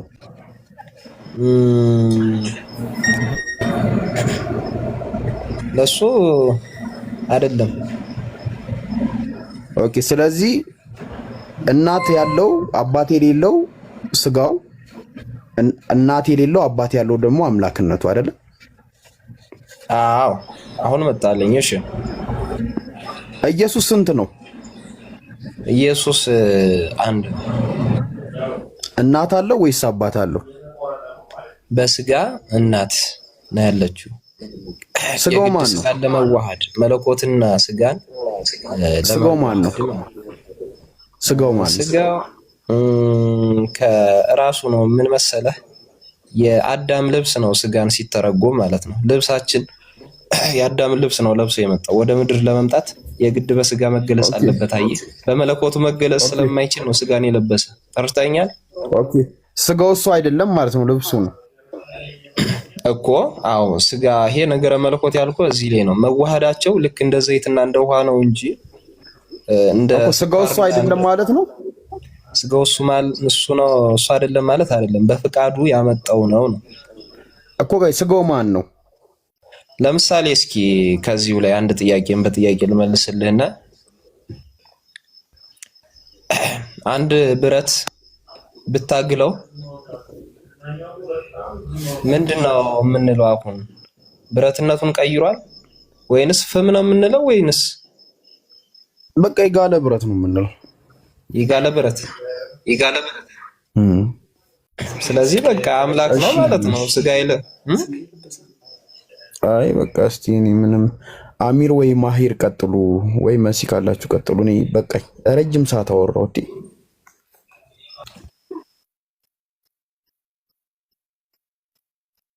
ነበረ ዘይትና ውሃ። ዘይት ከላይ ይጠላል፣ ምክንያቱም የዘይት ፍግታ ከውሃ ፍግታ ስለሚበልጥ ነው። ዘይት ከላይ የሚጠልበት ውሃ ከታች የሚሆንበት በሳይንሱ መጀመሪያ ይቅርታ አቋረጥኩሽ። ችግር የለውም። መሰረት እባላለሁ። እሺ ከየት እምነት ነው? መሰረት እባላለሁ። መሰረት ሙስሊም ነኝ። የሐዋርያት እምነት ተከታይ ነኝ። ኦኬ ጥሩ። ስለዚህ እያቀረብካቸው ያላቸው ምሳሌዎች በሳይንሱ አንደኛ የውሃውና የዘይቱ እፍግታ ይባላል። አሁን ፈጣሪም በፍግታ ነው እንዴ? እፍግታ የሚባል አልተማርክም? ሳይንስ ላይ ቢያንስ ኤሌመንታሪ ነው እኔ ራሱ የተማርኩት። እፍግታ የሚባለው አስተምሮ አሁንም ይቀጥላል። ያኔ እያደገ እንትኑ ይዘቱ እያደገ እየጨመረ ይሄዳል እንጂ እፍግታ ይባላል። ዘይት ላይ ውሃ ስትጨምር ዘይት ከላይ የሚንሳፈፈው የውሃ እንትኑ ሞለኪሉ ከዘይት ሞለኪውል ስለሚበልጥ ነው። ስለዚህ አሁን የተንሳፈፈው የትኛው ነው? የአብ ሞለኪውል ነው ብዙ፣ የወልድ ሞለኪውል ነው ትንሽ። አሁን በሞለኪውል ውስጥ እንትን ውስጥ ገባህ እኮ፣ ሳይንስ ውስጥ ገባህ እኮ፣ በፍግታ ውስጥ ገባህ። አልገባሁም የሆነ ያክል እና ካልገባ የዘይትና የውሃ ካልክ ዘይትና ውሃ አይቀላቀሉም። የማይቀላቀሉበት ትልቁ ምክንያት የዘይት ፍግታ ሞለኪውሉ ከውሃ ሞለኪውል ፍግታ ስለሚያንስ ነው። ሶ የትኛው ትንሽ የትኛው ትልቁ ነው? የትኛው የተንሳፈፈው የትኛው ነው ብዙ? አስረዳኝ። ጥሩ ጥያቄ ነው አሁን ያነሳሽልኝ። እና ያው መቼም ከመለኮት ስጋ ይበልጣል እንደማንል ማንም እናውቃለን። እና ከመለኮት ስጋ ይበልጣል አይበልጥም። ኢየሱስ ያንሳል ነው። ኢየሱስ ዘይቱ ነው፣ ውሃው ደግሞ እግዚአብሔር ነው ማለት ነው። አይ አሁን ድንቅ ያመሰጠርሽው መስሎሽ ነው? ቆይ እስኪ ተረጋጊና። ላ የመሰጠርኩ አይደለም፣ ሪል ግልጽ ነው። ዳግም የምሬው እዚህ ጋር እኮ በትክክል ማሰዳው የውሃ ሞለኪውል ብዙ ነው፣ የዘይት ሞለኪውል ትንሽ ስለሆነ ምንድነው ለዛ ነው የተንሳፈፈው። ምሳሌውን ስሰጥህ መቼም መለኮትና ስጋ እኩል ነው ማለት አይቻልም ማለት በዚህ ሂሳብ በቃ ኢሚዲየትሊ የተረዳሁት ስጋ ማለትም ክርስቶስ ከአብ ጋር እኩል እንዳልሆነ ነው የተናገርከው። ስለዚህ ወልድ በአብ ላይ የተንሳፈፈ ነው አይነት ምሳሌ ነው የሰጠው። ዳግምዬ እንግዲህ የራስን ንግግር ወደ ራስህ አንዴ አዳምጪ። የተዋህደው ወልድ ስጋና አብ መለኮት አይደለም የተዋህደው ያልኩሽ። ወልድ መለኮት ነው፣ እግዚአብሔር ወልድ ነው ያልኩሽ። መጀመሪያ ቀስ በይና ከዛ በኋላ እግዚአብሔር ወልድ እግዚአብሔር ወልድ ስጋን ለበሰ ነው እንጂ ያልኩን ኢየሱስን ለበሰ አይደለም፣ ስጋን ለበሰ ነው ያልኩት። ስጋ ደግሞ እግዚአብሔር ወልድ ብሎ ማለት እኮ የተወለደ እግዚአብሔር ማለት እኮ ነው። ዳግምዬ ቆይ እግዚአብሔር ወልድ ብሎ ማለት የተወለደ እግዚአብሔር ማለት ነው። በመለኮቱ በአብ ነው የተወለደ። ገብቶሻል? በመለኮቱ እሺ አሁን ኢየሱስ ነው እንግዲህ እግዚአብሔሩ ኢየሱስ ነው። ኢየሱስ እግዚአብሔር ነው። መለኮቱን ከእግዚአብሔር ወልድ ከእግዚአብሔር አብ ስጋውን ደግሞ ከማርያም ወስዶ አንድ የሆነ አካል ሰራ ነው። ያኔ ልገዝን እሱ ዓለም ከተፈጠረ በኋላ ነው። ዓለምን ከመፈጠሩ በፊት ወልድ እግዚአብሔር አለ በአምላክነቱ።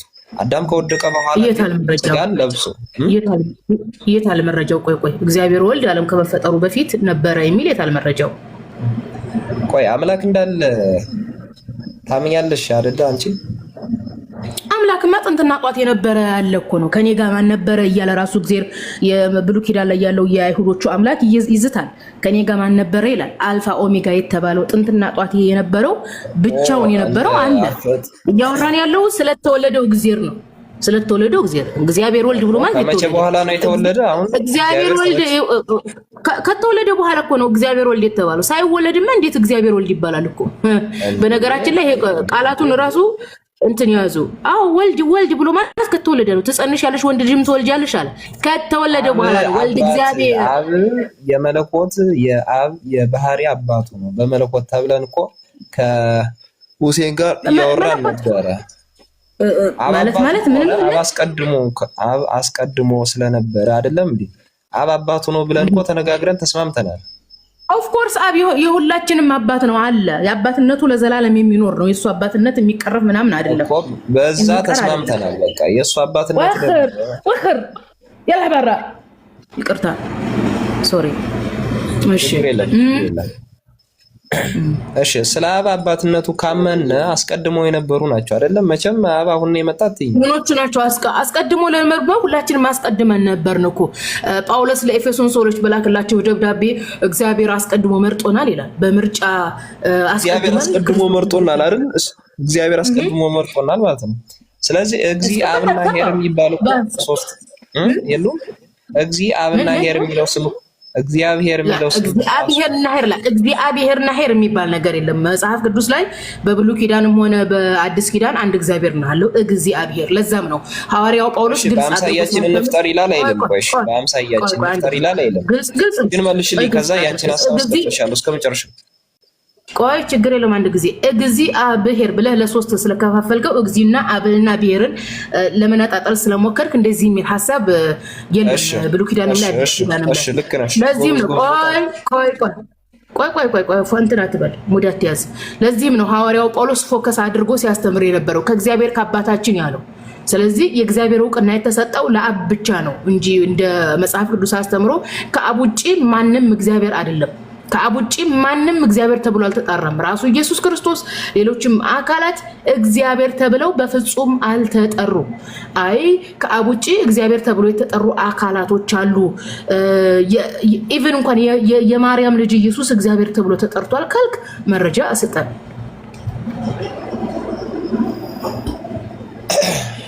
እሺ እየሰማሽኝ ነው? አዎ። በአርያችን በአምሳያችን እንፍጠር፣ ሰውን በአርያችን እንደ ምሳሌያችን እንፍጠር እንድል ላይ ነበር ያለው መጽሐፍ ቅዱስ ኦሪት ዘፍጥረት ላይ። ይሄ አለ የለም? አለ። አሁን ወደ ኦሪት ዘፍጥረት የሄድከው ለምኑ ነው? አሁን እኮ ስለ ወልድ እግዚአብሔር እያወራ ነበር እኮ ነው። አሁን እኮ ለዛ እኮ ነው ወልድ አስቀድሞ መኖሩን እኮ እያስረዶሽ ነው።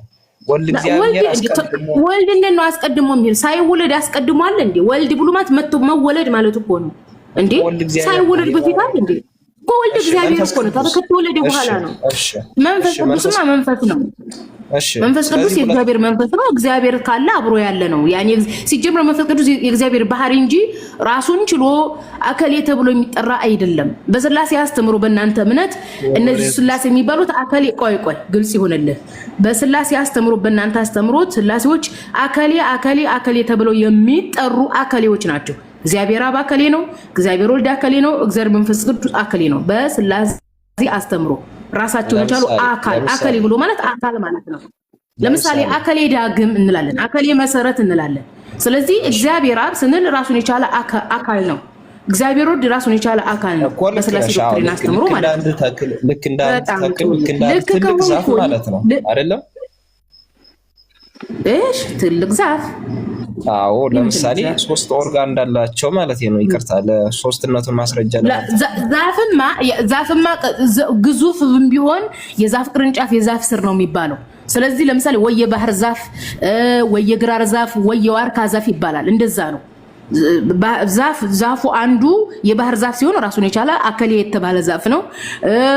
ዋርካውም አከሌ ዛፍ ናቸው። ነገር ግን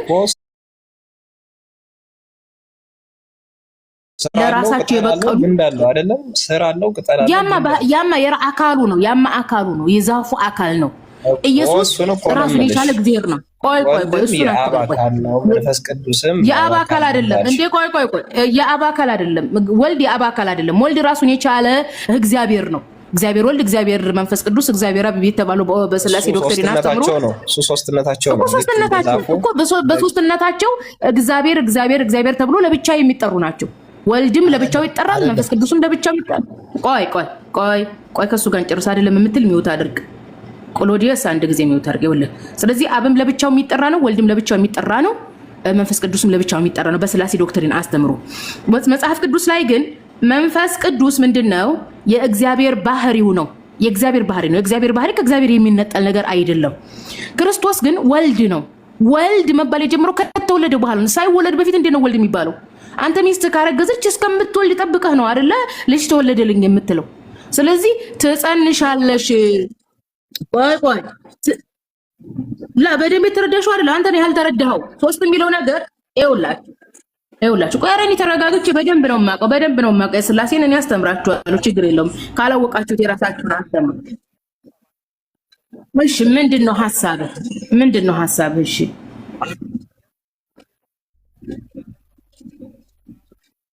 እንደ ዓለም ካልሆነ እንዴት ልተርጉመው? እንደ መላእክት ልተርጉመው? መላእክ አይደለንም እኮ እኛ ሰዎችንን በሰውኛ ቋንቋ ካልገባን ይሄ ነገር ትርጉም የለውም ማለት ነው። ሰው ሆኖ እግዚአብሔር በሰጠን አእምሮ ማለት ነው እኮ እግዚአብሔር እኮ ሊያጨናንቀን የማናውቀውን ነገር እኮ አይሰጠንም እኮ። በቃ በአእምሯችን እግዚአብሔር በሰጠን አእምሮ ምንረዳው ሆናለን። በመለኮት ተርጉሚው መልሽ ቆስሩ እኮ ነው በጣም ነው። እሺ እንዴት ብዬ ልተርጉመው? እሺ በቃ በጣም ጥሩ። አሁን ወደ እኔ ሐሳብ መጣሽልኝ ማለት ነው። ስለዚህ አሁን ስለ አንድነቱና ስለ ሶስትነቱ ነው አሁን አንቺ ያልተረዳሽ። አንቺ አሁን ኢየሱስ ስለ አንድነቱ ስለ ሶስትነቱ እሱን ተው። አሁን ስለ እግዚአብሔር ወልድ ነው እያወራን ያለ ነው። ስለዚህ ኢየሱስን እግዚአብሔር ወልድ ነው ብሎ እየሰበከ ቆይ ይኸውልህ ዳግምዬ፣ ኢየሱስ እግዚአብሔር ወልድ ነው ብላችሁ ነው የምታምኑት። ስለዚህ ሐዋርያት ኢየሱስን እግዚአብሔር ወልድ ብሎ የሰበኩበትን አሳየን። እግዚአብሔር ወልድ ያው የእግዚአብሔር ልጅ ነህ ብሎ እንኳን የተናገረውን የገለጸላችሁ ይሄን አላነበብሽም? ችግር የለም። አንተ የሕያው የእግዚአብሔር ልጅ ነህ ያለው የጴጥሮስ ንግግር እሱ አይደለም ጥያቄው። የእግዚአብሔር ልጅና እግዚአብሔር ወልድ ሁለቱ ይለያያሉ። እግዚአብሔር ወልድ በስላሴ ዶክትሪን ያስተምሮ እግዚአብሔር አብ፣ እግዚአብሔር ወልድ፣ እግዚአብሔር መንፈስ ቅዱስ ነው የሚባለው አይደለም። እግዚአብሔር ወልድ እሱ ለምንድን ነው ቆይ ማን ወስደውና እሱን ወልድ በሉ አልተናገረውም? እግዚአብሔር ወልድ ነው ያንተ የሕያው የእግዚአብሔር ልጅ ነህ አላለውም? ላ የሕያው የእግዚአብሔር ልጅና እግዚአብሔር ወልድ ይለያያሉ። እግዚአብሔር ወልድ ብሎ ማለት የተወለደ እግዚአብሔር ማለት ነው። የእግዚአብሔር ልጅ ብሎ ማለት ደግሞ በአባትና በልጅ መካከል ያለ ዝምድና ማለት ነው። የእግዚአብሔር ልጅ መሆኑን እኔ ራሱ ነግሬሃለሁ። አያስቅም። የእግዚአብሔር ልጅ ብሎ ማለት የአባትና ዝምድና ነው። የዝምድና ግንኙነት ነው። ካልገባችሁ እዚህ ጋር ልጅ እኮ እያለ ነው። ቃል በቃል እየተናገረ ነው። ሌላ እንትን ያለው አባትና ልጅ እኮ ቆይ ቃል በቃል አይደለም። ይኸውልህ ጴጥሮስ ኢየሱስን እኔ ማን ትሉኛላችሁ ሲል አንተ የሕያው የእግዚአብሔር ልጅ ነህ ሲል የአባትና የልጅን ዝምድና ነው እየተናገረው። ምኑ ነው ያለቀው? አላለቀም ማለት ነው። ኦርቶዶክስ ቆይ የአባትና ልጅ አይደለም። የአባትና ልጅ አይደለም። በኦርቶዶክስ እና በፕሮቴስታንት በካቶሊክ አስተምሮ ግን ኢየሱስ እግዚአብሔር ወልድ ነው። የእግዚአብሔር ወልድ ብሎ ማለት የተወለደ እግዚአብሔር ማለት ነው።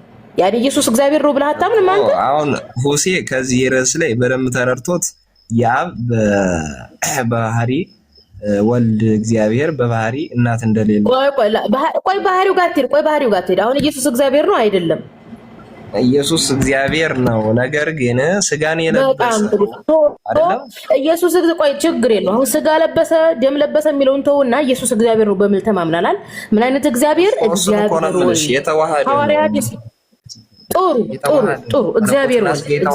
አሁን ሐዋርያት ቆይ ሐዋርያት ኢየሱስን እግዚአብሔር ወልድ ብለው የሰበኩበትን ስጠን መረጃ።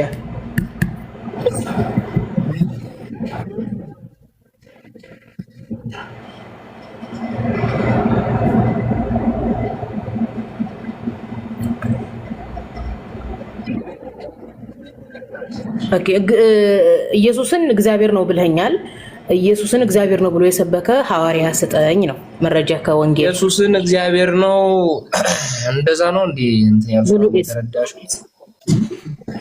አንተ ራስህ ኢየሱስ እግዚአብሔር ነው አላልከኝም እንዴ? ኢየሱስ እግዚአብሔር ነው። ነገር ግን ምንድነው የሚለየው? ከእግዚአብሔር ምንድነው የሚለው? ከእግዚአብሔር ወልድ ምንድነው የሚለየው? ችግር የለም። አሁን ከእግዚአብሔር እኔ ከእግዚአብሔር ይለያል አይለይም አይደለም ያልኩት። አሁን አንተ ኢየሱስ ከእግዚአብሔር ካልተለየ ኢየሱስን እግዚአብሔር ነው ብሎ የሰበከ ሐዋርያ አሳየኝ ነው። ወይ ጴጥሮስን ወይ ጳውሎስን ወይ ያዕቆብን የትኞቹ ኢየሱስ እግዚአብሔር ነው ብሎ እንደሰበኩ አሳየኝ። ሐዋርያት ካልሰበኩ ግልጽ አድርጊውና እሺ በጣም ጥሩ። ኢየሱስ እግዚአብሔር ነው ብለህ ታምናለህ አታምንም? አምናለሁ። ኢየሱስ እግዚአብሔር ነው ወልድ እግዚአብሔር ማለት ካመንክ በጣም ጥሩ። ኢየሱስን እግዚአብሔር ነው ብለህ አዳምጥ። ኢየሱስን እግዚአብሔር ነው ብለህ ካመንክ ወልድ እግዚአብሔር እሱን ስልህ መረጃ አምጣ ስልህ መረጃ አላመጣህም። ወልድ እግዚአብሔር የሚለውን መረጃ አላመጣ ስትል ወደ እግዚአብሔር ወደሚለው መጣሁ። ኢየሱስን እግዚአብሔር ነው ብለህ ታምናለህ ወይ ስልህ አዎ አልክ። መረጃ ስጠኝ። አንተ ኢየሱስን እግዚአብሔር ነው ብለህ ስታምን የኦርቶዶክስ ቤተክርስቲያን ያለችውን ሰምተህ ነው ወይስ ከጳውሎስ አስተምሮ አንብበህ ወይስ ከጴጥሮስ አስተምሮ አንብበህ ወይስ ከዮሐንስ ወንጌል አንብበህ? እነሱ ያስተምራሉ። እሺ ሾፍ አታድርግ። እኔ ቆይ እዚህ አድሚን ነኝ እንዴ? አድሚን አይደለሁም። ኮሜንት ግፈቶሽ ማሂሮ። ስለዚህ አዎ የኦርቶዶክስ ቤተክርስቲያን አዎ ከሐዋርያት የተለየ አስተምሮ ነው ያላት። ሐዋርያት ኢየሱስን አዎ እዚህ ጋር እንግዲህ ሰምተህ ካላወቅ ያው እንግዲህ መርዶ ነው የምነግርህ። የኦርቶዶክስ ቤተክርስቲያን ከሐዋርያት እምነት ጋር ተመሳሳይ እምነት የላትም። ምክንያቱም ሐዋርያት ኢየሱስን እግዚአብሔር ነው ብለው አያምኑም። ኦርቶዶክስ ናት ኢየሱስን እግዚአብሔር ነው እያለች ነው ተሰብከው። ማን ብለው ነው የሚያምኑት እነሱ? የእግዚአብሔር ሰው ነው እግዚአብሔርን የሚፈራ ሰው ነው ብለው ነው የሚያምኑት። ማለት ነብይ ለማለት አድነሽ ኮሜንት ተሰጠ። ነብይ ለማለት ነብይ ነው እኮ አዎ ነብይ ነው። ነብይ አይደል እንደ እግዚአብሔርን የሚፈራ ነብይ እኮ ነው። እግዚአብሔርን የሚፈራ እግዚአብሔርን የሚታዘዝ ለእግዚአብሔር ትሁት የሆነው። ለዚህም እኮ ነው ወንጌል ትህትናን ከክርስቶስ ተማሩ የሚለው። ትህትናን ከክርስቶስ የምንማረው ምንድነው? እግዚአብሔርን እንዴት እንደሚፈራ እግዚአብሔርን እንዴት እንደሚታዘዝ። ዮሐንስ ወንጌል ምዕራፍ 15 አንቀጽ 10 ላይ እግዚአብሔርን እታዘዛለሁ በእግዚአብሔርን ፍቅር እኖራለሁ ብሏል ኢየሱስ ክርስቶስ። ስለዚህ ከክርስቶስ ትህትናን ተማሩ ሲባል ክርስቶስ እግዚአብሔርን እንደሚፈራው እግዚአብሔርን መፍራት አለብን። ክርስቶስ እግዚአብሔርን እንደሚታዘዘው መታዘዝ አለብን። ምክንያቱም ክርስቶስ ምን ያደርግ ነበረ? ለእግዚአብሔር ይዘምር ነበረ። ለእግዚአብሔር መዘመር አምልኮ ነው። መዝሙር አምልኮ ነው። መጽሐፍ ቅዱስን ብታየው ለኢየሱስ ማቴዎስ ላይ ያለው እመቤታችን ቅዱስ ገብርኤል ሲያወራ ማቴዎስ ላይ ምን የሚል አለ? ማቴዎስ ላይ ምን የሚል አለ? ሉቃስ ላይ ምን የሚል አለ? ምን የሚል አለ? እመቤታችን ብስራት ለእመቤታችን የተበሰረው የአላህ ሰላም በእመቤታችን በማርያም ላይ ይሁንና ምንድን ያለው ትጸንሻለሽ ወንድ ልጅም ትወልጃለሽ ስሙንም ኢየሱስ ትይዋለሽ ተብላለች እንጂ እግዚአብሔርን ትወልጃለሽ አላለም። ይሄው እግዚአብሔር ልጅ ነው አላለም። ይሄ እንዴት ለምን ይሆናል? የእግዚአብሔር ልጅ ብሎ ማለት ትክክል እኮ ነው። እኛም እኮ የእግዚአብሔር ልጅ ነው እንልሃለን። ኢየሱስና እግዚአብሔር ምናቸው? ምናቸው? አባትና ልጅ ዝምድና ነው ያላቸው እንጂ እኩል ፈጣሪዎች አይደሉም። ኦርቶዶክስ ቤተክርስቲያን ምንድነው የምትለው?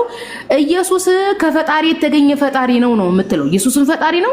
ፈጣሪ የሆነበት ትልቁ ምክንያት ምንድነው? ከፈጣሪ ስለተገኘ ነው የምትለው። እኛ ደግሞ በኢየሱስና በእግዚአብሔር መካከል በፈጠሩ ሁለት ፈጣሪ ሆነው እኩል ፈጣሪ ሆኖ ሳይሆን አባትና ልጅ ነው ዝምድና በዝምድናቸው እንጂ ፈጣሪና ፈጣሪ ዝምድና ሳይሆን ራሱን የቻለ ሉዓላዊነት ነው። በነገራችን ላይ በእርሱም ፍቃድ በአባቱም ፍቃድ በመንፈስ ቅዱስም ፍቃድ በአባቱ ፍቃድ አስቡ። እዚህ ጋር እንግዲህ ዝም ብለ ዳግም ከፈቀደልሽ እንግዲህ ዳግም ጋር እያወራን ነው።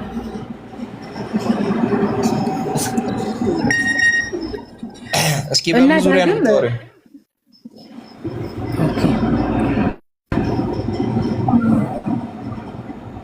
እና ዳግምዬ ልጅቱ እንድታወራ ከፈቀድክላ መጽሐፍ ቅዱስን አንብብሽ። መጽሐፍ ቅዱስ ላይ ሐዋርያት ኢየሱስ ፈጣሪ ነው ብለው ያምኑ ኢየሱስንም አላመለኩትም። አንድ አካል ፈጣሪ ከተባለ መመለክ አለበት። ኢየሱስን ግን ሐዋርያት አላመለኩትም። ለምሳሌ የያዕቆብ ወንጌል ላይ ብትሄድ ምን እንደሚል ታውቃለህ? አምልኮ ለእግዚአብሔር አብ ይላል እንጂ አምልኮ ለወልድ የሚል ነገር የለም መጽሐፍ ቅዱስ ላይ። የሚገርም ነገር ስግደት ለወልድ የሚል ነገር የለም፣ መስዋዕት ለወልድ የሚል ነገር የለም። ስለዚህ አንድ አካል አምላክ ፈጣሪ ወይም እግዚአብሔር ነው ከተባለ አምልኮ ሊቀርብለት ይገባል። ለኢየሱስ አንዳች አምልኮ አልቀረበለትም። ሁለተኛ ጢሞቴዎስ ምዕራፍ 1 አንቀጽ 3 ላይ ጳውሎስ ምን ይላል? የማመልከው እግዚአብሔር ይላል። የሚገርም ነገር እንደ ወንጌል አስተምሮ ኢየሱስ እግዚአብሔር አይደለም። ኢየሱስ እግዚአብሔር ሳይሆን እግዚአብሔርን የሚፈራ ሰው ነው። አላዛርን ከሞት ሊያስነሳ ሲሄድ የአላዛር እህት ማርታ ኢየሱስን ምን አለችው? ወንድሜ አንተ እዚህ ብትሆን እኮ ወንድሜ አይሞትም አለችው። እና ኢየሱስ ምን አለችው? እግዚአብሔርን ለምን እናስነሳልኝ ነው ያለችው እንጂ እና ወንድሜን አስነሳ አንተ ፈጣሪ ስለሆንክ አላለችው።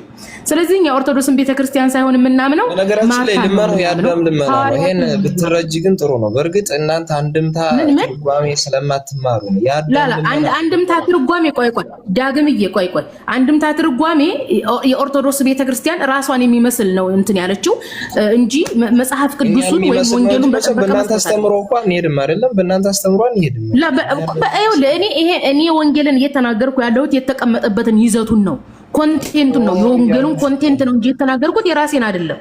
የኦርቶዶክስ ተዋህዶ ቤተክርስቲያን አሁን አንቺ በራስሽ የተረጎምሽው ለራስሽ ትርጉም የሚመችሽን አስተምረው ጀምረሽ ያለውን ቶማስ ጌታ አምላኬን ብሎ መበሰለ ለራሴ የሚመች ነገር አይደለም። ለራሴ የሚመች ወንጌሉ ማለት የፈለገው ነው እየተናገርኩ ያለሁት። የኦርቶዶክስ ተዋህዶ ቤተክርስቲያን አንድምታ ትርጓሜ ዮሐንስ ወንጌል ምዕራፍ 20 ቁጥር 28 ላይ እስኪ ያለውን አንብቢው እስኪ። የጻፉት ነው እሱ ቶማስ አምላኬ ጌታ የሚያለውን ከዛ በፊት ቶማስ ዮሐንስ 20:28 ከሚዳን ምን ነው መጥተው እስኪ ከላይ ጀምረን እናንብበው። ይኸውልህ አሁን እዚህ ጋር ማወቅ ያለበት ተርጉሚው ዝም ብለሽ ተርጉሚውና ከዛ እንጨርስ። ቆይ ልተርጉምልህ። አሁን እንዴት ነው እዚህ ጋር የሚተረጉመው? አሁን እየተከራከርሽኝ ያለሽ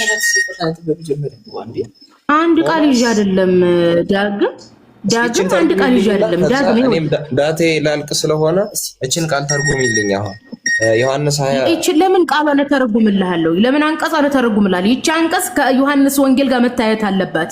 ዮሐንስ ይቺን 28ቷን ለምን እፈታልሃለሁ? ይሄን መጀመሪያ በይውና ከዛ ወደዛ ዮሐንስ 20 ዳግም ቆይ አትበሳጭና አዳምጠኝ። ዮሐንስ ያን ሙሉ ማንበብ አለ። ዳቴ ሊያልቅ ስለሆነ ለዛ ነው ምንም እየተበሳጨ። ካላዳመጥከኝ እንዴት አወራለሁ? ዮሐንስ 28ን ብቻ ይዘን መሮጥ አይቻልም፣ ነውር ነው። ዮሐንስ ወንጌል ሙሉን የዮሐንስ ወንጌልን ማወቅ አለብን። ይኸውልህ ታውቃለህ፣ ሙሉን የዮሐንስ ወንጌልን ማንበብ አለብን። ይሄን ፍቺውና ከዛ ያንን እንሄዳለን። ብዙ ሰዓት ዮሐንስ ወንጌልን ካላወቀን የዮሐንስ ወንጌልን ካላወቀን ይችን አንድ አንቀጽ ይዘን እንዴት ነው ሌላ ሃይማኖት የምንመሰርተው? እንዴት ነው ይችን አንድ አንቀጽ ውስጥ እንመሰርተው? ወደዛ እንሄዳለን። ተርጉሚው ዮሐንስ 20:17 ምንድነው የሚለው? ራሱ ኢየሱስ ክርስቶስ ወደ አምላኬና ወደ አምላካችሁ ነው ያለው። ኢየሱስ እዚሁ ዮሐንስ ወደ አምላኬና ወደ አምላካችሁ ብሏል። እንደዛ ካለ እንዴት ነው 28 ላይ ወስደን ኢየሱስን ፈጣሪ የምናደርገው? ፈጣሪ ያለኝ ብሎ እዛው ዮሐንስ 28 ላይ መጽሐፍ ቅዱሱ ተሳስቷል እያልሽ ነው? ምንድነው? መጽሐፍ ቅዱስ አልተሳሳተም። መጽሐፍ ቅዱስ አልተሳሳተም። ወንጌል አይሳሳትም። የተሳሳተችው ኦርቶዶክስ ቤተክርስቲያንና የፕሮቴስታንት የካቶሊክ ቤተክርስቲያን ናቸው። ስለዚህ አንቺ ፈጣሪ ያደረጉት በራሳቸው ፍላጎት አንቺ ያችን አወጣሽ እኔ እቺን አይደለም የምፈልጋት እኔ አላወጣሁም። በሙሉ ወንጌል እስማማለሁ። ሙሉ ወንጌል ኢየሱስን ፈጣሪ